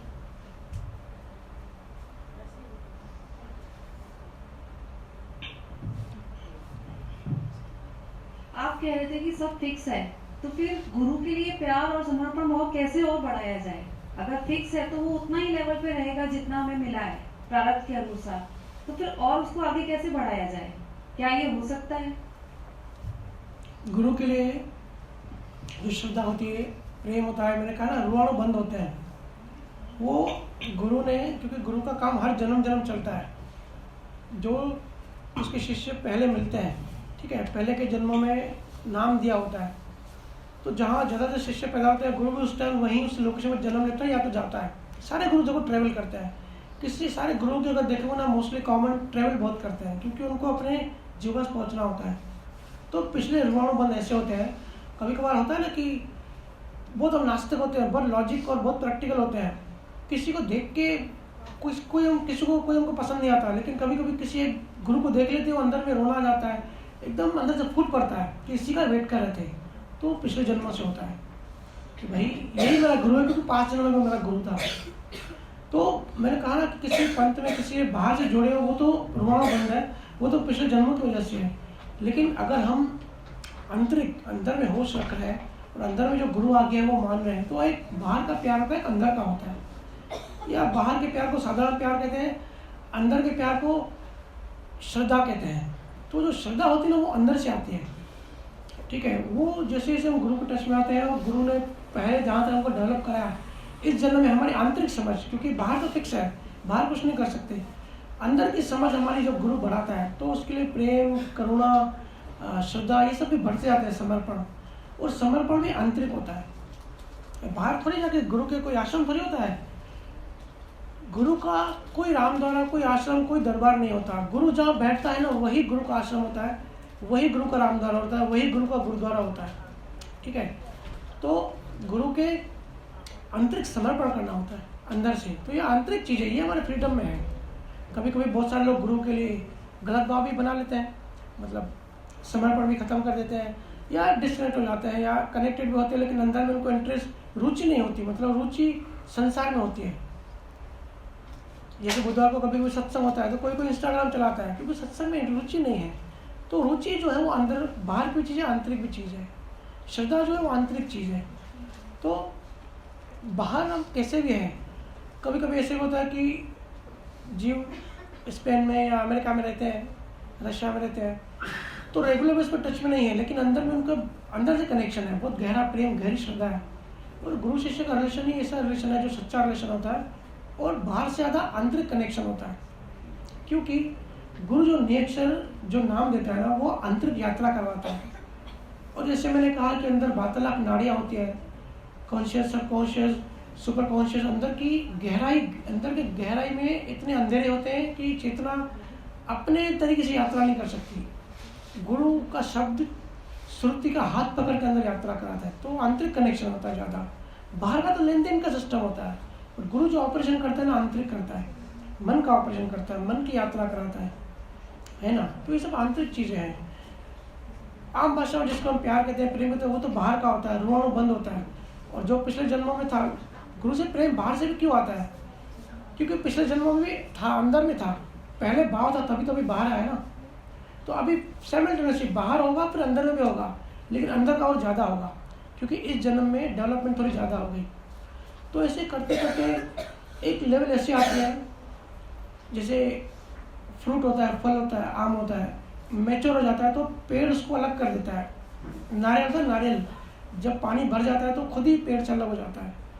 ऐसे ही फिर बाहर का जो गुरु होता है शरीर का, जब मैच्योर हो जाता है तो सहज ही इंडिपेंडेंट कर देता है जीव को, क्योंकि हम हमेशा डिपेंड नहीं रह सकते किसी गुरु पे, है ना।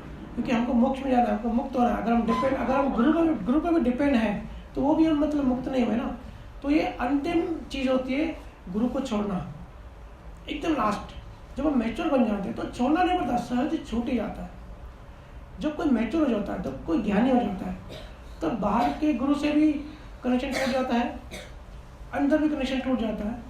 पर तब होता है जब वितरागता आती है, 100% वितरागता, वैराग्य कि अभी शून्य हो गए।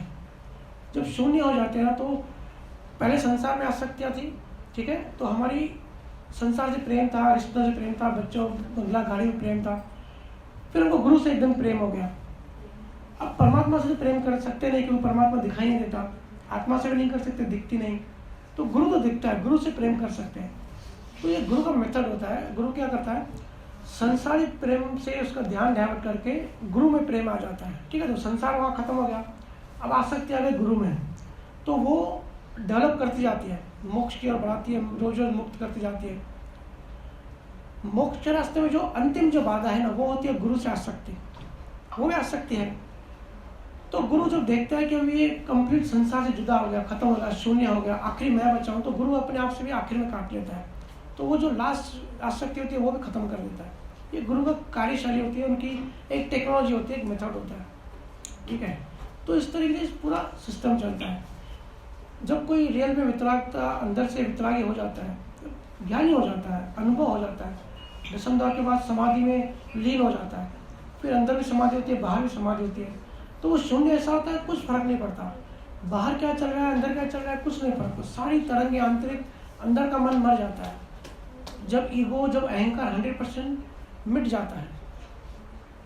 रमण महर्षि और बहुत सारे ज्ञानी हुए, उनकी जो लेवल होती है, या जैनों में 24 तीर्थंकरों के जो तीर्थंकर थे, ऐसी लेवल आ जाती है, तो फिर गुरु भी छूट जाता है। संसार नहीं छूटता, गुरु भी छूट जाता है, लेकिन गुरु बाद में छूटता है, पहले संसार छूटता है, ठीक है। विराम देवी सत्संग हो जी।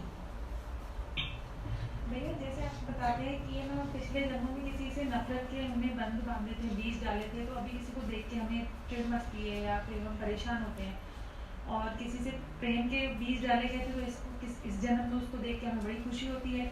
तो ये चेन ऐसे चलती रहती है। तो उस टाइम जागृति में कैसे रहें कि इस चेन को आगे चलने से वो चेन कंटिन्यू हो और वहीं टूट जाए, आगे नहीं बढ़े। देखो, बहुत बार हमको से अनुभव होता है कि हम पहली बार किससे मिलते हैं, कभी इससे पहले मिले भी नहीं, लेकिन मिलते ही नेगेटिविटी फील होती है कि ये बंदा अच्छा नहीं है। तो इसका मतलब पास्ट लाइफ में हम उससे नफरत करते थे। इसको बोलते हैं बिलीव्स, हम संस्कार जिसको बोलते हैं बिलीफ सिस्टम, राय बना लेते हैं। तो ये राय जन्मों जन्म फिर कैरी होती है जब तक डिलीट नहीं करोगे। तो पिछले जन्म में ऐसा कोई बंदा था जिसको हम पसंद नहीं करते थे, इस जन्म में पास में आके बैठा तो भी हमको कंफर्टेबल फील नहीं होगा, अजीब फील होगा। तो जिसको होश है, जो अपने मन को ऑब्जर्वेशन करता है, वो समझ जाएगा। जो अज्ञानी है वो तो गालियाँ देगा कि ये तो शक्ल से ही पसंद नहीं है। बहुत बार बोलते हैं ना हम, इसकी शक्ल ही नहीं पसंद, या ये बहुत गुस्से वाला है, ये बहुत अहंकारी है। हम एक ओपिनियन बना लेते हैं, राय बना लेते हैं। तो अज्ञान में हम जब ये राय बना लेते हैं तो उसी टाइम हमारे जो भाव मन है, हमारे भाव में सेम कर्म बन जाते हैं, सेम भाव बन जाते हैं कि ये अच्छा आदमी नहीं है, ये बन गई गाड़ी बिलीफ बन गई, ठीक है। तो अगर हम अज्ञानी के अज्ञानी मर गए तो नेक्स्ट जन्म में जब फिर से मिलेगा, फिर से आदमियों को पसंद नहीं आएगा, फिर से भी शब्द निकलेंगे, ये तो पागल है, ये तो काम का नहीं है, ये तो गुस्से वाला है। तो ये चलता रहेगा। इसको कहते हैं कर्मा साइकिल। ये साइकिल चलती रहेगी, हम इससे मुक्त नहीं होंगे। लेकिन जब ध्यान करेंगे, जब गुरु के सानिध्य में आएंगे, जब होश बढ़ेगा, जब अवेयरनेस बढ़ेगी, तब हम क्या कहते हैं, संत क्या कहते हैं कि अपने मन को ऑब्जर्व करो। मैं अभी कहा ना, सेल्फ एनालिसिस, खुद को देखो, दूसरों को मत देखो दूसरा क्या कर रहा है। दूसरों को हम बदल भी नहीं सकते, कोई किसी को बदल पाया क्या? आज सबको अनुभव होगा, पत्नियां, सारी पत्नियां अपने पति को बदलना चाहती है, सारे पति अपनी पत्नी का स्वभाव बदलना चाहता है, बदल पाए? नहीं बदल पाएगा कोई भी। हमने तो कोशिश ही नहीं की। वो तो बड़ी अच्छी बात है। तो अपने आप को बदलना है, हम दूसरे को नहीं बदल सकते, खुद को बदल सकते हैं। Self analysis. तो जब भी ये सब भाव उठे कि अच्छा आदमी नहीं है, बाहर से भले हो, लेकिन अंदर में खुद को जागृत करना है कि भाई मुझे ओपिनियन नहीं बनाना है, गुरु ने मना किया है, होश में रहना है। ये जो मेरे अंदर भाव उठ रहा है, ये इसलिए कि जो पास्ट लाइफ में जरूर ये मेरा कोई रहा होगा, बिजनेस पार्टनर या दुश्मन बन रहा होगा, जिसने चीटिंग करी होगी और मेरे को पसंद नहीं आ रहा है। लेकिन अभी मैं भाव बना रही हूँ तो न्यूट्रल रहना है कि अभी कुछ भी नहीं है, सब बराबर है। वही प्रारब्ध कर्मों की जैसे ऐसा लेन देन में नहीं सिस्टम बना, बट परमात्मा उसको भी रक्षा करे, परमात्मा उसको ही मोक्ष दे, उसको मुक्त करे। सारे जीव अच्छे हैं, सबका मंगल हो, कोई दोषी नहीं है, पूरी दुनिया में कोई भी दोषी नहीं है। ऐसा जब सहज हमारी पर्सनैलिटी बन जाती है ना, डेली इस चीज़ को प्रैक्टिस करते करते हमारी ये स्वभाव बन जाता है, तो सहज ही फिर भाव नहीं बनता, अंदर में न्यूट्रल रहता है। बाहर वाली कुछ भी थॉट्स आए, विचार आए, लेकिन भाव नहीं बनेगा, आसक्ति नहीं होगी। और अगर अज्ञानी है तो फिर कर्मों की जाल में फंस जाएंगे। तो होश में रहना है, मन को जीत सकते हैं होश से, मन को कोई कंट्रोल नहीं कर सकता। जितने भी यूट्यूब पे थेरेपीज होती है ना, आओ मन को कंट्रोल करें, सिखाएं, इंद्रियों को कैसे कंट्रोल करते हैं, कोई खुद भी नहीं कर सकता, क्योंकि साइंटिफिक नहीं है। मन को सिर्फ होश से, चेतन साथ, अपनी चेतना बढ़ा, अपना होश बढ़ा, भजन सुमरन ध्यान से होश बढ़ेगा तो मन को देख के मन की वृत्तियों को वहीं आप रोक सकते हो। ठीक है, अगर मतलब 10 बार तो अपन इग्नोर करते हैं, 11 बार वो भाव आ जाता है और फिर 2 घंटे के बाद अपन माफी मांग लेते हैं। जागृति की अलग अलग लेवल्स होती हैं। आपने कहा कि 10 बार के बाद तो 10 बार तो इग्नोर कर पाते हैं, तो 10 बार जो इग्नोर किया ना, वो भी मतलब आपकी होश की एक लेवल है। कई बार तो हमको 50 बार आए तो भी हमको होश नहीं आता, तो ये अच्छी लेवल है, कुछ तो प्रोग्रेस कर लिया। बहुत लोग आते हैं कि भैया झगड़े तो अभी भी होते हैं, लेकिन झगड़े के बाद होश आ जाता है, फिर माफ़ी मांग लेते हैं। तो ये होश के लेयर्स हैं, अलग अलग लेवल्स हैं, अच्छी बात है। होश बिल्कुल ना आए और हम आगे के 10 साल वो चीज़ कैरी करते रहे कि 10 साल पहले उसने मेरा अपमान किया था। तो अपमान तो कोई एक बार करता है, लेकिन हम 10 साल में बार बार अपना अपमान करते हैं, तो कैरी नहीं करना है। जब भी होश आए, जब भी याद आए, अंदर में या तो सामने, अगर सामने संजोग नहीं है तो अंदर में माफ़ कर दे और माफ़ी मांग लें, वो बीच खत्म हो जाएगा। भले बाद में होश आए, भले थोड़ी देर बाद होश आए, भले दूसरे दिन होश आए, लेकिन होश तो आया। असली बात होश की है। मैंने कहा ना, जानवर और हमें क्या डिफरेंस है, हमारी जो कमाई है मौत के बाद, ये होश हमारे साथ जाएगा। तो ये होश बढ़ाना है डेली डेली। अब कोई चिंता मत करो कि 10 बार के बाद होता है या पहले होता है, होश आया वो बड़ी बात है। बहुत मेहनत करनी पड़ती है, मैं बता रहा हूँ, बहुत जन्म, बहुत साधनाएं करने के, बहुत भटकने के बाद भी 1% भी होश नहीं आता लोगों को, क्योंकि संसार की प्रकृति की डिज़ाइन ऐसी है। तो इस डिज़ाइन में रह के हम इतने खुशनसीब हैं कि हम अगर 1% भी होश में रह पाए तो एक बहुत बड़ा अचीवमेंट है। ठीक है, अगर हम कोई मतलब स्वीकार करते हैं ये मेरा ही किया धरा है, इसीलिए ये सामने वाला मेरे साथ ऐसे बिहेव करता है, तो स्वीकार करने से कर्म का बीज नहीं बनेगा। नहीं, न्यूट्रल कर्म का बीज जब हम भाव मतलब एनर्जी, इमोशन मतलब क्या, एनर्जी मोशन, एनर्जी बन जाती है तो वो मोशन मतलब वो एक भाव बन गया, कर्म बीज बन गया, तो परम न्यूट्रल है। प्रैक्टिस करते करते सहज स्वभाव बन जाता है कि सहज में कोई दोष नहीं दिखता। और अगर न्यूट्रल है तो एनर्जी बनेगी नहीं, भाव ही नहीं आएगा, इमोशंस नहीं आएगा। अगर आ भी गया माइल्ड इमोशन तो भजन सुमरन ध्यान में जाके उसको वहाँ से डिलीट कर सकते हैं। डिलीट करना इम्पोर्टेंट है। अच्छा, जैसे हमने कुछ मतलब कुछ हुआ बात या कुछ किसी बात अंदर में तो होश होता है भाई ये मेरा ही किया था रहा सामने आने पर, अगर मतलब कि किसी बात पे रोना आ जाता है तो रो लो। रोने पर सहज रहने का मतलब क्या होता है, कर्म नहीं बनेंगे ना फिर रोने से। अगर अंदर में भाव भी किया है, एक होता है बाहर का रोना, एक होता है अंदर का भाव से इंटीमेट होके तन्मय का होके रोना। बाहर से जो भी सहज होता है, रोना है रो लो, भूख लगे खाना खाओ, प्यास लगे पानी पियो, नींद आए सो जाओ। क्यों लाइफ को इतना कॉम्प्लिकेट क्यों बना रहे हो? जैसे शरीर करा वैसे सहज में करो। ठीक है, विराम दे। आप सबका बहुत बहुत धन्यवाद। सभी को राम राम।